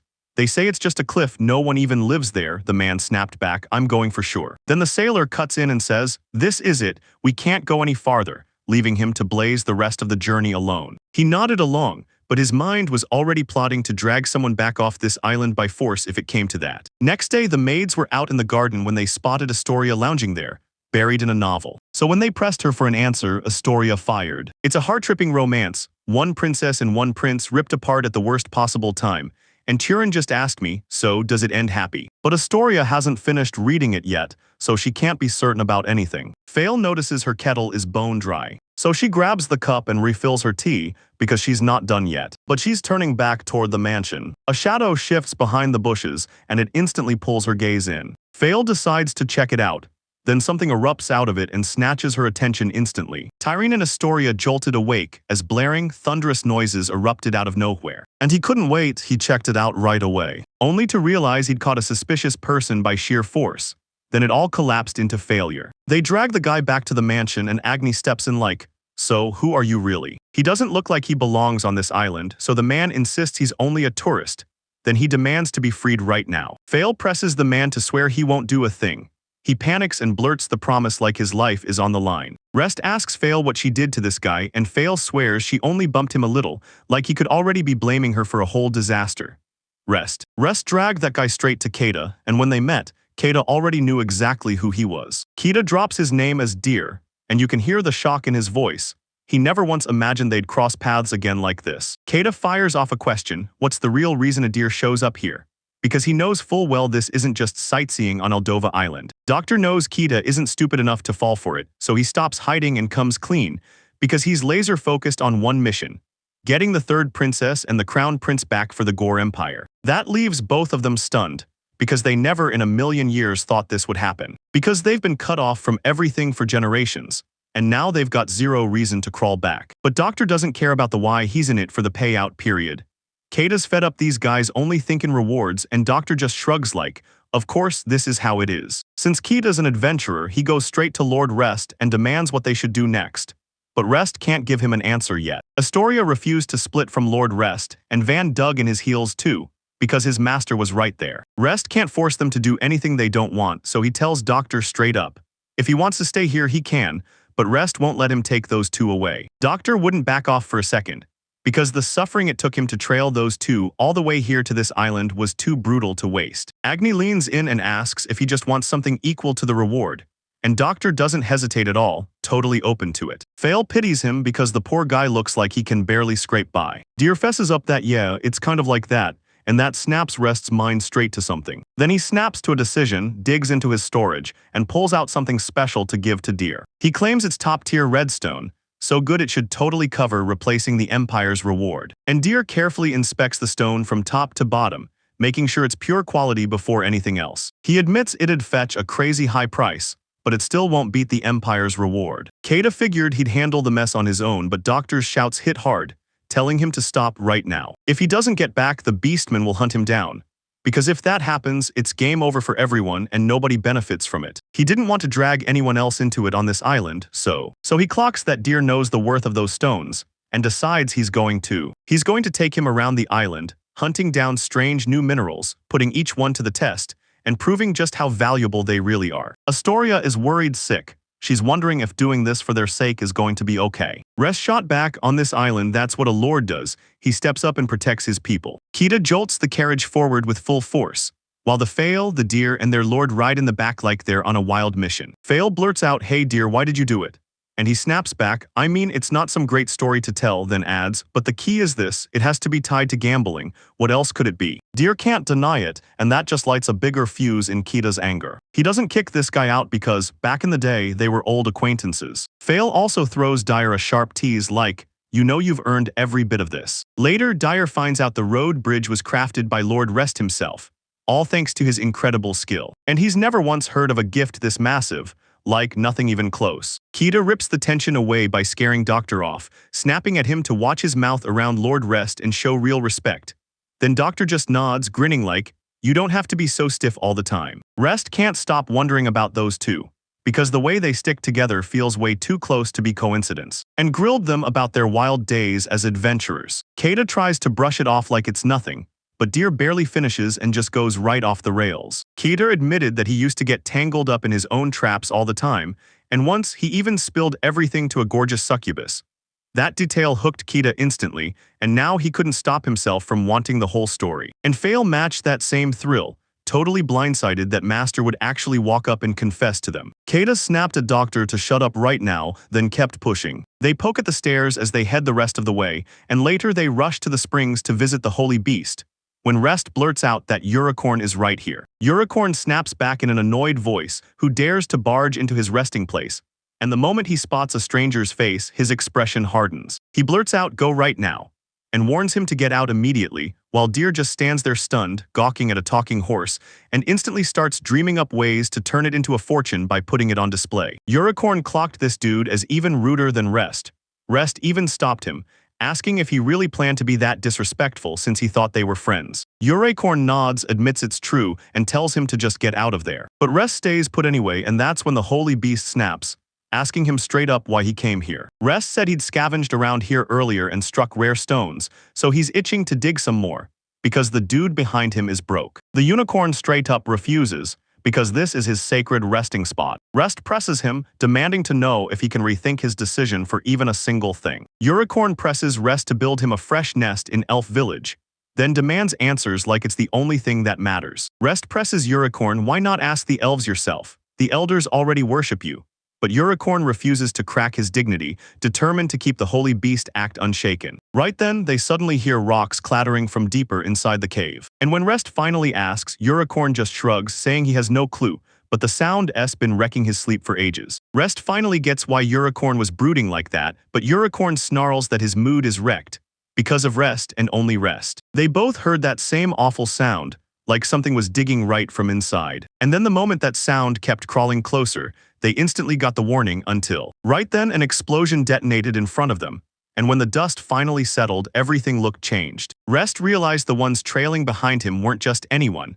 They were dwarves he'd met before, so he clued their dwarf king in on who he was. The dwarf king wore a warm, welcoming smile as he closed the distance, then greeted Rest the way dwarves do. Spotting dwarfs here, Deer decides it's his moment to step into the spotlight and shine. He marched up and greeted the dwarf king in his own language. After the introductions were done, he told Rest, Meet Master of Dwarves, he's here to apologize to you. Keita trusts Doctor's translations completely, so they hand Dwarf Master the mic and let him talk. When I dug into it, I realized that the statue Rest had worked on earlier wasn't meant for him at all. It was supposed to be crafted only by his apprentice. It was one of their sacred traditions until his apprentice shattered it. Now the Master Dwarf stormed in determined to apologize to him for the mess his pupils had made. And the Master loved his work so much he went hunting for Rest because he thought Rest was pure magic. Rest, modest as ever, shot back, "Nah, it's not me. It's my skill that's amazing." Master Dwarf swears he fell in love with that statue so hard that now he wants to be Rest's disciple and pay him back by handing over as much mithril as Rest can ask for. Learning that hit left Doctor with a total jaw-drop shock, and he erupts screaming, "We're finally rich." Meanwhile, Rest still doesn't realize what he could teach them, because he should be focused on learning from them instead. Mithril needs those key dimensions bad, but he can't shake the feeling they won't get much of anything in return. Fail also says they can trade for some sweets, but even then, it still won't be nearly enough. Then Dyer snapped with a wild idea and blurted it out. Why don't they set up a deal where he acts as their mediator, selling off mithril outside the island, so he can also bring in food and whatever else the islanders desperately need? Russ doesn't hate the trading idea, but he can't shake the fear. What if the mithril catches the wrong eyes and those bad guys trace it straight back to this island? Then the whole place is done for. But Doctor swears his trade routes are sealed tighter than a vault, so nobody can sniff them out, and Keita blurts, "Doctor." So when the Gore Empire demanded he refuse, he flipped the script. He agreed, and reckons it'll be the right move for everyone here. Rest nods along and agrees, and asks if he can handle the trades, because that would be a massive help. He's buzzing about teaming up with the dwarves next, and he tells them, "Any questions at all, come talk to me." Unicorn can't believe what he's seeing. The world's getting downright weird, because even the likes of Rest are acting like proper lords now. Even though he sort of admits Rest is necessary, once he figures out it's really him, he swears he can reshape this island for good. Right then, exhaustion hit Rest like a brick. He demanded a snack, and that single move made Unicorn's plans flip instantly. After that, Deer sprints back to the boat, tells everyone what he found, and says he didn't spot the princess here. Then drops the bomb that he's decided to settle in and live a slow, quiet life around these waters. The bunny strolls off like it owns the place, bragging that it's totally safe for a human like him to stay here, because humans don't get bothered by miasma anyway. They just took off and one guy blurts out, "Why aren't the birds flying around this island?" Everyone keeps blaming the same thing. The miasma is just packed in so thick it can't be ignored. They say that ages ago a colossal dragon crashed down here, and even in its grave its corpse still drips magic to this very day.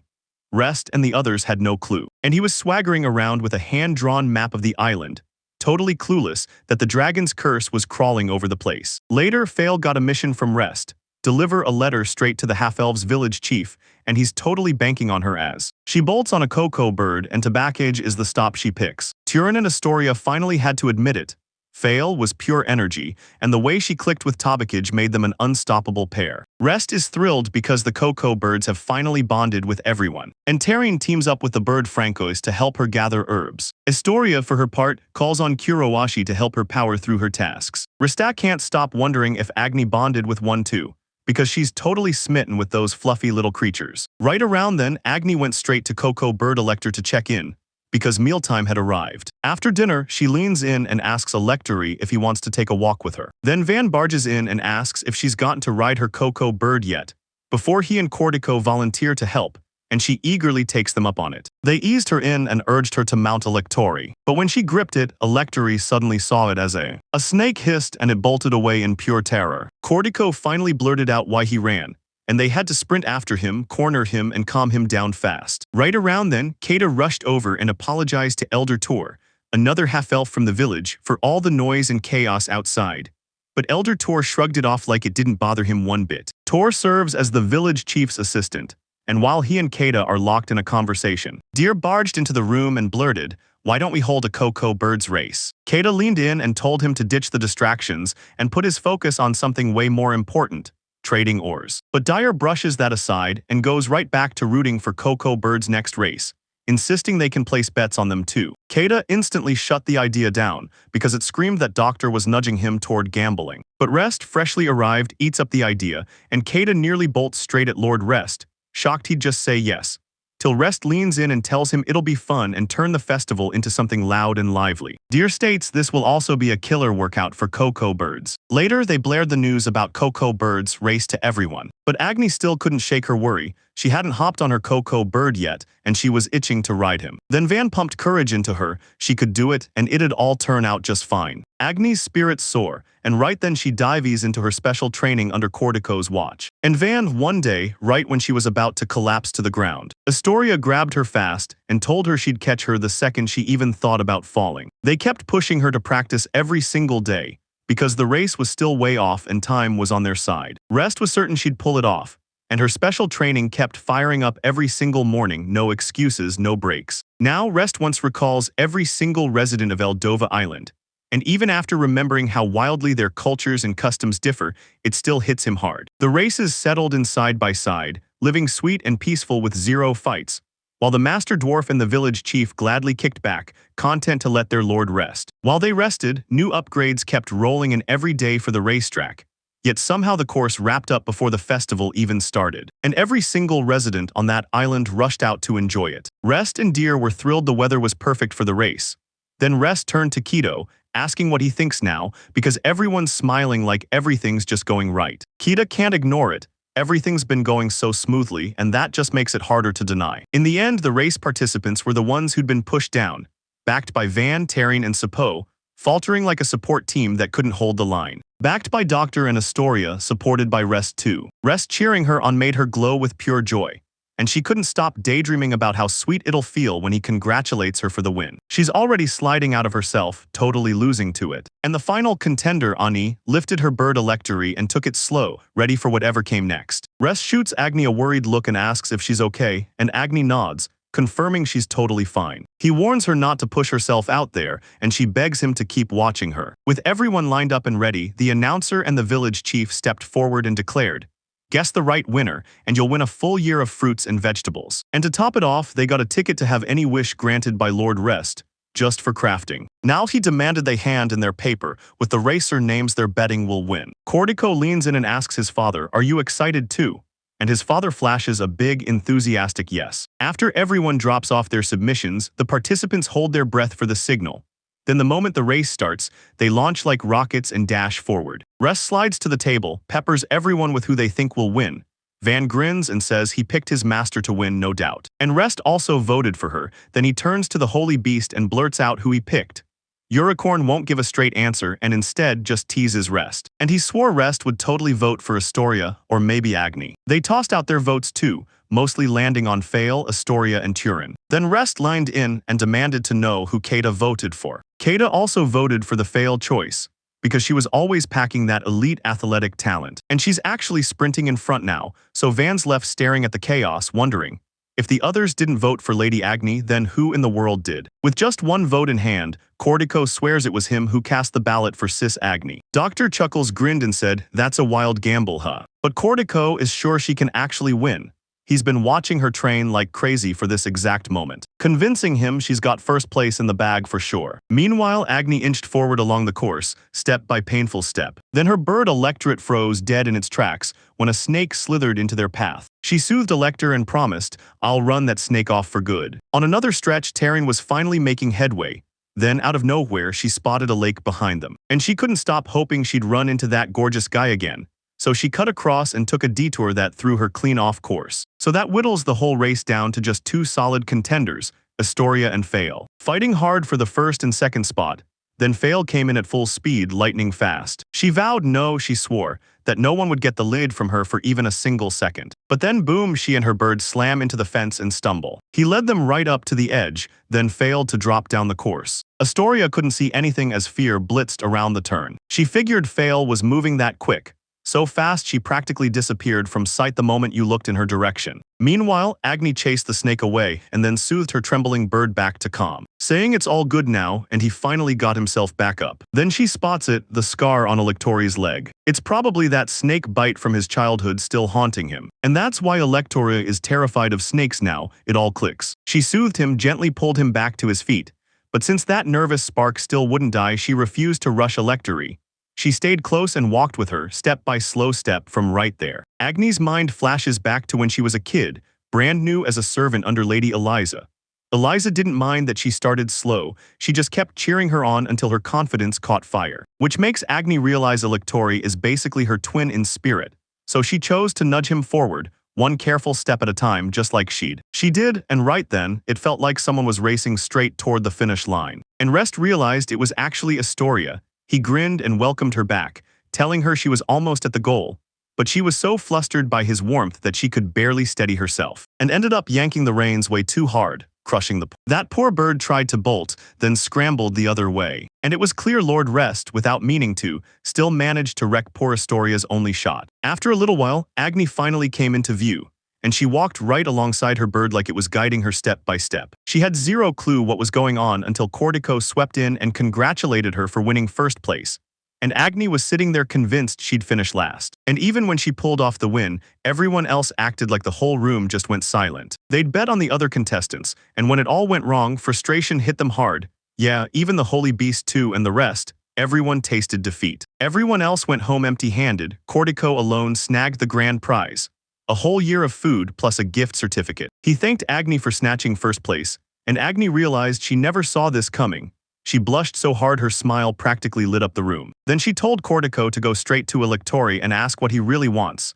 Because honestly, he's the real MVP. Next time, every loser decided to shove their bets on just Cocoa birds, and Rest cooked up a crazy, complicated course for them, while only Keita sat there panicking, wondering where his disciple and Taryn had vanished. And just like that, the island's day slammed shut. The next day, the story rips to the House of Dane, where the knights had already geared up to ride out, riding shoulder to shoulder under their lord. Right then, someone grabs the Duke's attention and demands he waits. He insisted on going himself because no one was about to risk Lord Varga's life. But Vargas, bigger than ever now, shakes off the doubts, swears he won't waste this chance, and rushes to Aldova Island in person to repair what his parents' mistake ruined and what he couldn't stop back then. Now he's the family's head, and with that title comes the power he's been waiting for. And his professor, Canon, is tagging along too.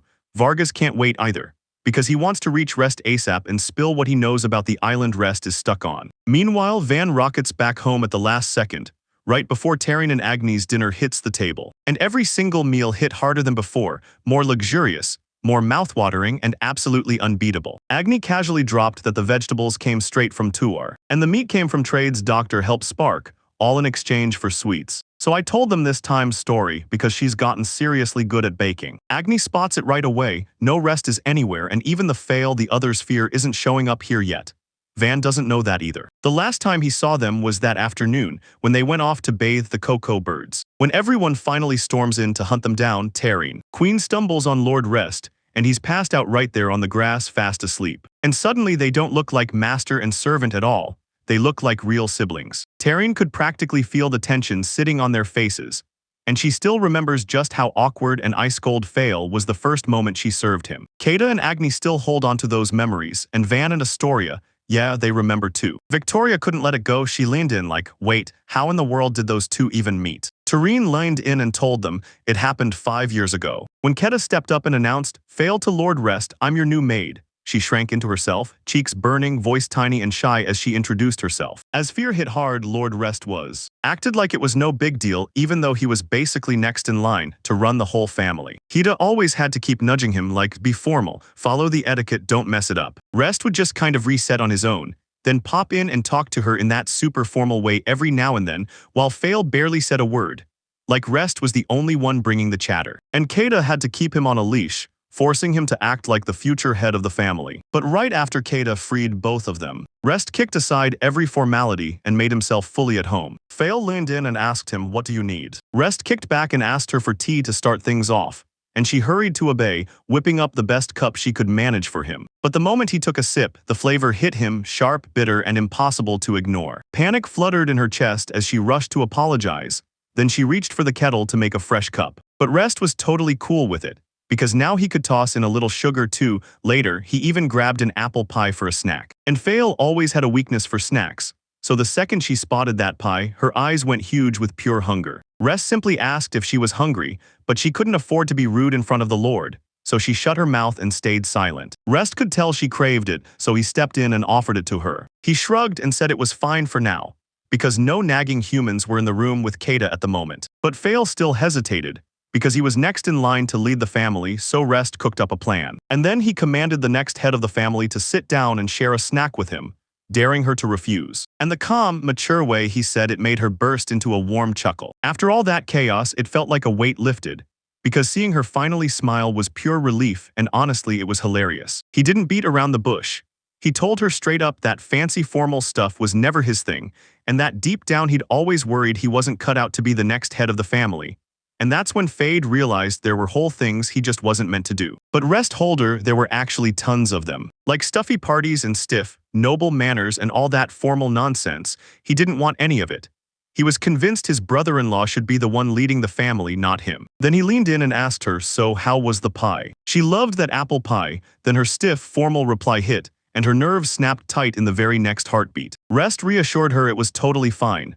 When it's just the two of them, she could kick back and be casual. Fail looked genuinely innocent as she asked, would it really be okay for you? After that, Rest agreed with her, no questions asked. In public, they kept up the whole master and servant act. But the moment they were alone, they were inseparable, like siblings who'd grown up side by side. Even during their most formal duties, as soon as they were alone with no other maids in sight. Then he'd sneak in snacks and cupcakes for both of them, just so they could munch together. I stumbled on this story and it honestly stole my heart. So cute it's unreal. Then Kata told her that her parents died when she was still little because they failed. Lady Eliza looked at her with kind eyes, felt sorry for her and took her in right away as her maid. Van couldn't believe it. If even his master struggled, then this was truly bad news. And then Kata drops the bombshell. Lord Rest is basically just like his mother. And he cherished that failure like it was his own sister, getting along great with his brother-in-law too. Van's jaw dropped when he heard Lord Rest had a brother-in-law. Kata nods, then hits him with the bigger bomb. That man is the one running the Dane family right now. And it wasn't just love. Lord Vargas actually adored Rest too, so living without him must have felt brutally lonely. Van totally got what that felt like, because he refused to imagine living a single day without his sister by his side. Agni clocks Lord Rest's revival, then fails to stop it. They jerk awake at the same time, both blurting, "Is it morning already?" And Agni snaps back, "Nope, it's dinner time. So hurry up before the feast starts without you." Later that night, as the whole island lay under moonlight, Unicorn hovered above and watched every single thing from the sky. When he heard that insane magic, he started shaking in disbelief, and realized the entire island felt like it was trembling under their feet. He couldn't stand it, he had to tell everyone about it right then and there. Then he caught sight of a few figures trudging along the dark road down there, right from the people below. The spy spots something strange overhead and watches a horse soar through the sky like it owns the clouds. Unicorn seethes, then he snaps at them to mind their tongues, and as he spits the warning, he's not just any horse, he's a holy beast. After a while at Rest's mansion, he hears the door pounding like thunder and can't help but wonder who would dare show up at this late hour. He swings the door wide, and there's Unicorn right in front of him. And he shuts the door with a snap, calling out good night as if it's a promise. When he realizes Vargas was there too, standing right alongside Unicorn. He welcomes him, and Unicorn blurts that he was just on his way when he bumped into these guys and dragged them back here. Taryn steps in, greeting everyone but the rest. He never thought his brother would trek all the way here. Vargas says he came because he was worried about Rest. But the truth is, he's acting like he's living the high life in a mansion this incredible. And the Holy Beast even told him this. Rest built that bridge and tower along the way too. Rest says it all clicked because Kata's blueprints were the key. Then he straight up asked Vargas why he wanted to come here, making it crystal clear that Vargas was more than welcome. Then Vargas barrels right into the main point and drops a bomb. It all somehow ties back to the island. Oversteaming tea, he leans in and admits this island isn't truly under their kingdom's control. And Rest snaps to it right away, this island has no owner at all. Vargas confirms it, and now Rest has to make this island a real nation right away, then alert the other countries. Rest knows it matters because the island's trading nonstop lately, and with that kind of attention, it could get picked off fast. Vargas, he needed your thanks, tell him you said it for him. Then Kanan leans in and says he'll dump all the nation-building paperwork and procedures on her. Rest threw the teacher a huge thank you for the help, and Van definitely didn't see that coming. Rest told him she'd been his mentor back in his academic days, and that she knows the law inside out, plus she's an expert in archaeology. She brushed it off like it was nothing and told them to quit all the formalities. Just call her by her name, Canon. Unicorn in the back is fuming. He can't stand succubi and the disgust is written all over him, making it crystal clear he'll only choose untouched maidens that. Then Rest leaned in and asked Unicorn what he wanted to talk about.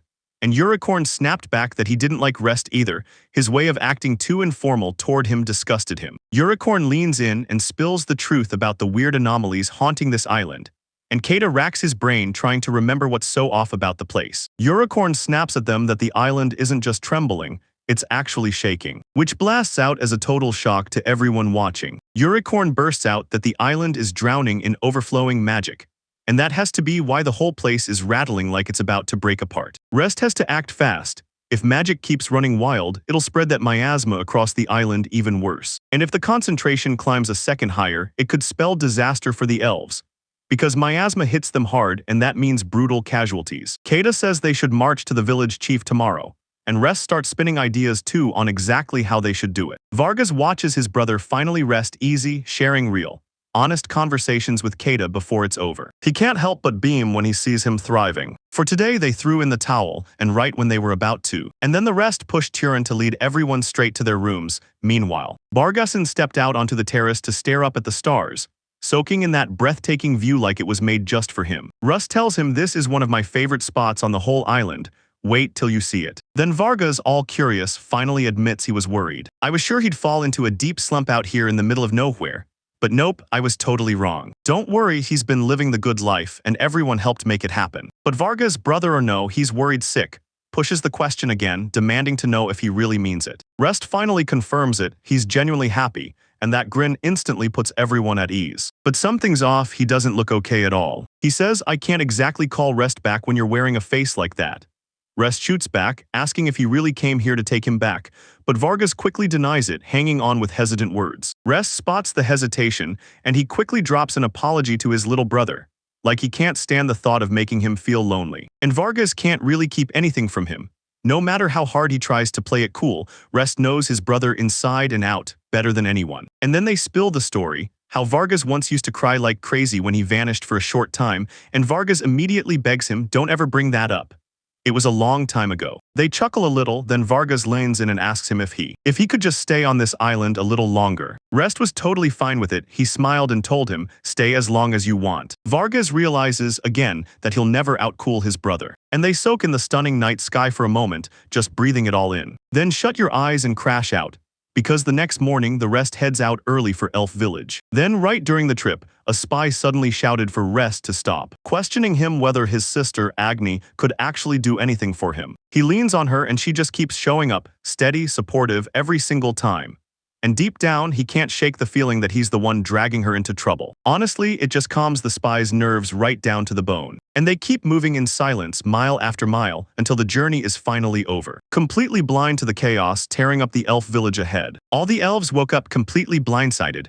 Overnight, those overgrown trees had swallowed the world around them. Cortico turns to Father, demanding to know what could have triggered all this. But neither of them has a clue. Right then, Lord Rest and the Holy Beast crashed onto the scene. They also caught the strange shift in the elf village, and they pulled it up fast, thinking he might be tied to what's really going on. He broke down every single detail of what happened on that island, and used his craft skill to slam a barrier in place, sealing off the spot that was bursting with magic. The village chief would be over the moon, so Rest takes charge right away and starts rebuilding the collapsed houses here. With his skills, he patched everything up in a flash, and thankfully the miasma didn't claim a single life yet. Afterwards, Rest pushed into the cove, hunting for the exact spot where magic spilled out like it couldn't be contained. They shut it down immediately, sealing it off before it could spread any farther. Once he sealed it inside those carefully crafted containers, he figured it would finally do the job. Watching him slam shut that overflowing magic hole left his mentor, Canon, stunned. And she had to tell them that her students had grown way bigger since his school days. Rest just soaked up those compliments. Then his teacher lit up and said it's truly touching to watch her sweet student grow stronger and mature right in front of her. Now that the job's done, it's time for them to pack it up and head back to Rest. But Canon couldn't resist exploring the cove for himself, scanning every inch to understand its exact shape and what condition it was in. Rest jumped in to tag along too, determined to help every step of the way. And right then she clocked it. The entire cove structure felt wildly off, like something didn't add up. Later they pushed back home and crawled into bed.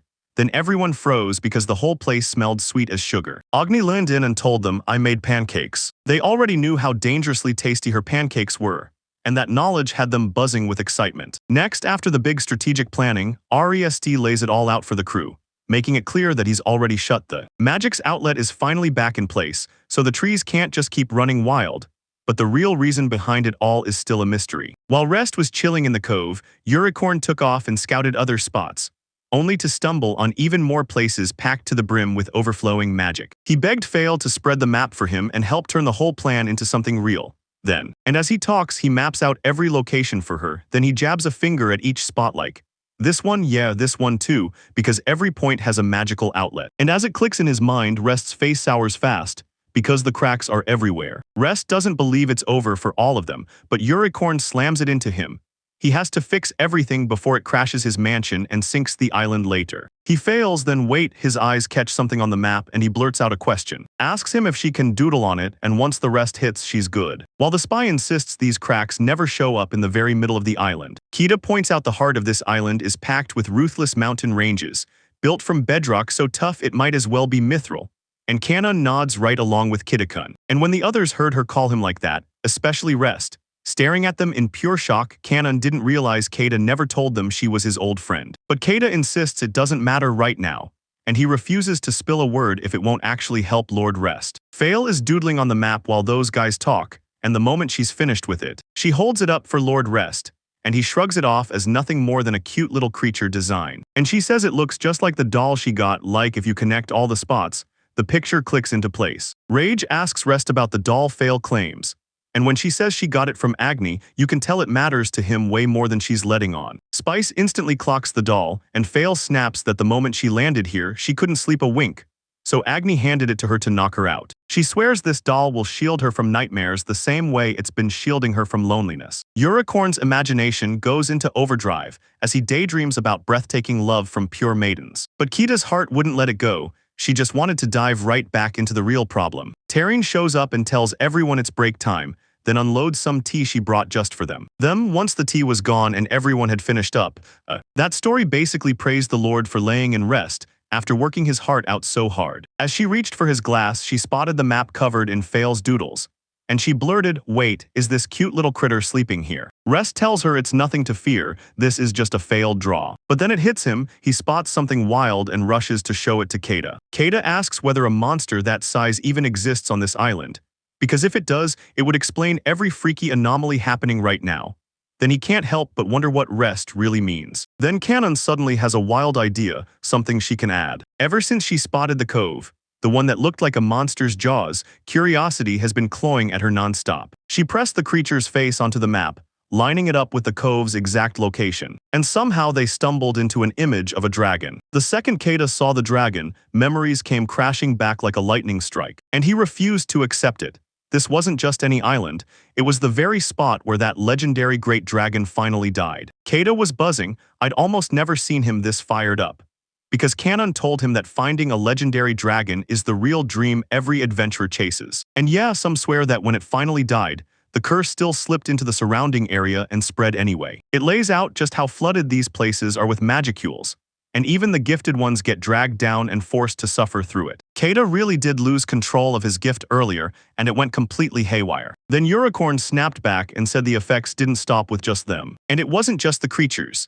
Everything around them rotted under that miasma, even those cocoa birds that were meant to fly had their wings break down and wither. It might even twist rare ores, medicinal herbs, and poisonous plants. Kanon hints that's what's powering this talking horse too, and Unicorn snarls that it's just a rude succubus in disguise. Rest insists it's way too soon to say anything yet, but honestly it's a pretty solid theory to run with. Kanoon insists the island might be built from magicules pulled from Dragon's corpse, and now she's stuck wondering how anyone is supposed to stop all that magic. Rest pauses, eyes locked on the map, and lets the whole thing sink into his thoughts. Then his focus snaps to the middle right there where no rifts exist. He can't stop thinking, could they just move everyone over there?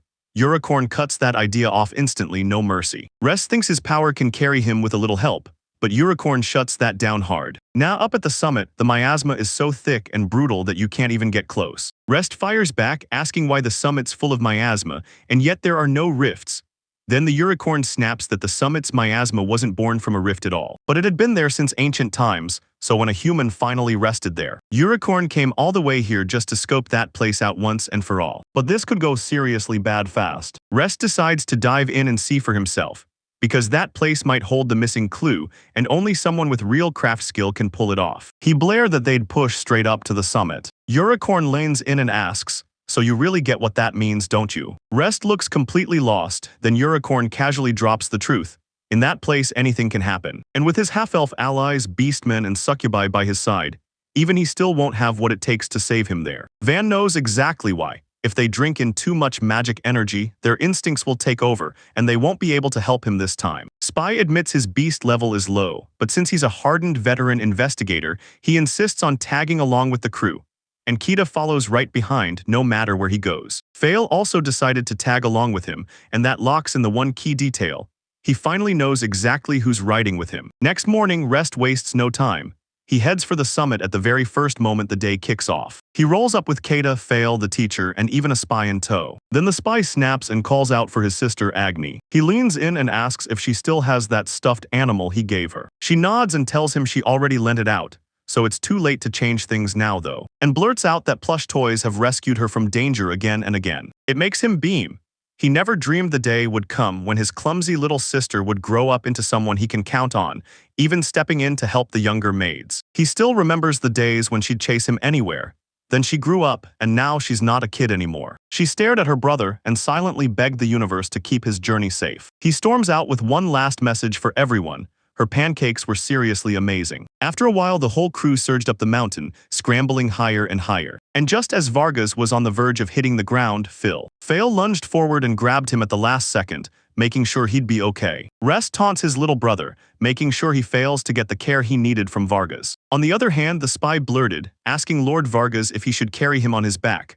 But Vargas cut him off cold, refusing any help. But the second he spots a snake, he shrieks like a total helpless baby, stepping into the spotlight and putting on a show for everyone watching. They hauled themselves up to the very top of the peak, higher than they ever thought they'd go. Rest spotted it, there was only a tiny strip of climb left, and the rest of the way looked like the magicules were about to pack in way denser. But no, this time it's the exact opposite, and there's not a single drop of magic fuel in sight. Unicorn also realizes he shouldn't have been able to get this close, so the whole situation screams something is off. Then he spots something ahead, tucked just around the mountain's bend. At first glance, everyone swore it was just a plain old rock. Kita snapped her finger and said, "Look, it's shaped like an egg. Don't you dare ignore it. What kind of egg is this supposed to be? And don't tell me this is some tiny little critter. If anything, it's too big for that." That corn's yelling in its head, "No way, I'm a bird." Because birds can't even reach that kind of height near the top of a mountain. So I'm saying it might be a dragon's egg. And Keita's mind races. What if that legendary dragon really did come here to die? That's probably true, but I can't wrap my head around it. Why didn't that egg get touched by the demon miasma? Vargas spots something off and demands the rest of them lane in. Take a look at my feet. There's a weird pattern etched into the ground, and tiny specks of light are bursting out of it. Rest is convinced it's exactly that kind of signal. So Unicorn tells him to fail by not sitting over her as she launches him skyward. Then she studies the whole pattern from above while she draws what it looks like. She nodded, crouched to draw exactly what she saw right in the dirt, then stepped back, only for the others to stare at her finished work. And right there, without a doubt, was a magic circle humming with power. It looks like someone just cast a spell on that egg, and now they're freaking out, trying to figure out what it's actually meant for. Vargas is convinced a dragon had to cast it, no doubt about it, because it reeks of magic, and that thought hits him like a bolt to the chest. Unicorn stared at the glow pouring from the ground and instantly knew it wasn't just light. It was real magic. Vargas leaned in and asked the holy beast if magic could hatch that egg. And honestly, they couldn't just rule it out. So that legendary dragon must have been laying the groundwork to hatch this egg, right up until his death. But then, out of nowhere, the mana quit climbing up to the mountaintop, so that egg never stood a chance to hatch. And they're left stranded on the brutal mountaintop. Unicorn can't stop loving how the little brother outsmarts the older one at every turn. While they piece it all together, Fail can only sit there and pray the dragon egg finally hatches. She's dying to meet a dragon's child. Suddenly, the ground buckled beneath their feet like a full-blown earthquake just kicked in. Keita leaned over from above, only to realize what he'd see next. Their mansion was in danger, and they didn't waste a second, rushed home and raced through every room to make sure everyone was safe. Agni shot him a calm look and said everyone was okay, and they dove into Coco Bird's hut, because if they didn't, things could have gotten deadly fast. Rest feels the sudden magic flare up around them, like the air itself has just snapped with power. Then he whips around and asks Van and Astoria, "Are you safe?" Van shoots back, "Yeah, we're fine." Because their royal blood lets them stomach this kind of magic, No question, no limits. And he even adds that the Master Dwarf showed up too. He waited here just to meet Lord Rest. Dyer S. revealed the truth behind why Master Dwarf showed up. He dug something up underground and came straight to tell him about it. Then they broke it down for everyone.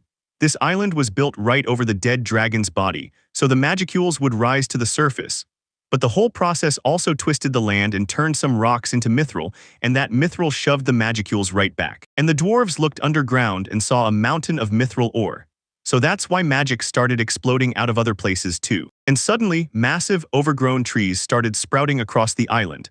Because the magicules lost their way and piled up underground, and now the whole island's in real danger. So Rest snapped into action and cooked up a plan to fix the magic's flow using his craft skill. Van fires off a question, so how are you going to do it? And Rest shoots back that he'll figure it out. He'll forge mithril pipes and guide the magic so it flows clean and true, linking every last one of them all the way up to the mountaintop. But first, they've got to pry the mithril loose. That stuff is choking the flow right now. Kata shouted Lord Rest, as the name rang out like a challenge. Because Rest's range is tiny, he's panicking, and that's why everyone has to jump in to make it work. Cortico showed up the exact same moment. They lined in and demanded to know if there was anything they could do. Because they can't keep leaning on Lord Rest forever, they step up and offer to help clear out the areas with magic. And since they treat dragons like living legends worth praying to, they'd feel honored to be able to help. Your acorn could read their minds and see why they bowed to the. While everyone else geared up to handle the situation, Agni was already planning something sweeter. He was setting up a cozy bed for the dragon child and even lining up some milk, because he couldn't wait to meet him. Everyone charged for the cove to mine mithril and carve a clean path through the magic flow. They spent ages forging a huge mithril mine from scratch. They thought they could hand Lord Rest the choice to strip every last bit of mithril, and then the magic burst out in a wild overflow. Rest settled over them like a warm blanket, and the chimneys yawned wide open above, to blast that magic flow into the sky with effortless force. And just like that, the earthquakes vanished. Now it's time to link the chimneys up and push flow magic all the way to the mountaintop. But Agni hits him with the big question. How's he supposed to pull that off with such a short range, especially when building in midair could spell instant disaster for him? Cortico blurts, why not ask the holy beast to let you ride on its back? But Unicorn fires back immediately, snarling that he only lets girls mount him. Agni and Cortico hit him with those innocent stares, like they had no idea what they'd just set in motion, which pushed him to cave in and let him take the ride. Rest was over the moon at last. He finally climbed onto the holy beast, kicked off, and unleashed his craft in the sky like it was his dream. Even with Unicorn's rage burning hot, he had no choice. He had to haul our boy up into the sky. Rest snapped his eyes open the moment he got up. Now he finally stared down at the whole island from above, and wow, everything felt different, like it had stolen the good old days right from under him. Unicorn snapped at him to quit daydreaming and get to work. With a fierce snap, Rest activated his skill and began forging a shimmering mithril pipe. He carefully links every chimney together, and while he's at it, a story looks up at him like, wow, you're incredible. While she's not helping even one bit, Agni suggests, why don't they team up and cook something together instead of just standing around waiting? So Lord and the others will come back for a mouth-watering feast, watching smiles light up every face. Turin and Canon were all set to jump in and help with the cooking. Then Cortico and Fail finally showed up too, and everyone leaned in, praying this whole plan would actually go right. From the village chief down to the master dwarf, every single person watched the entire scene unfold with wide, unblinking eyes. As everything started to chug along, the pipes eased into place and funneled magicules up to the mountaintop. And once it was finally done, everyone couldn't wait to see the legendary dragon's egg hatch right before their eyes. And then right before their eyes, the baby dragon sprang to life. Waves of awareness started creeping back into him,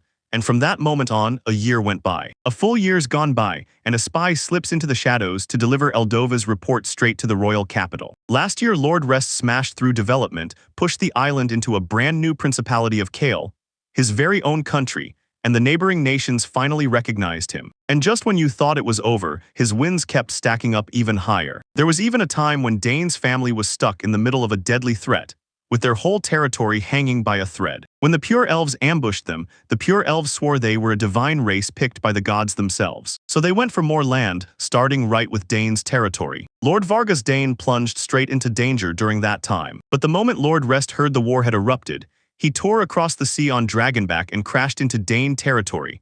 and the elves, who worshipped dragons, dropped to their knees at once and demanded a ceasefire. Meanwhile, in the Principality of Kale, it looks like everyone's living the dream, smiling through every day like nothing ever hurts. And Turin just traded his past for a whole new life.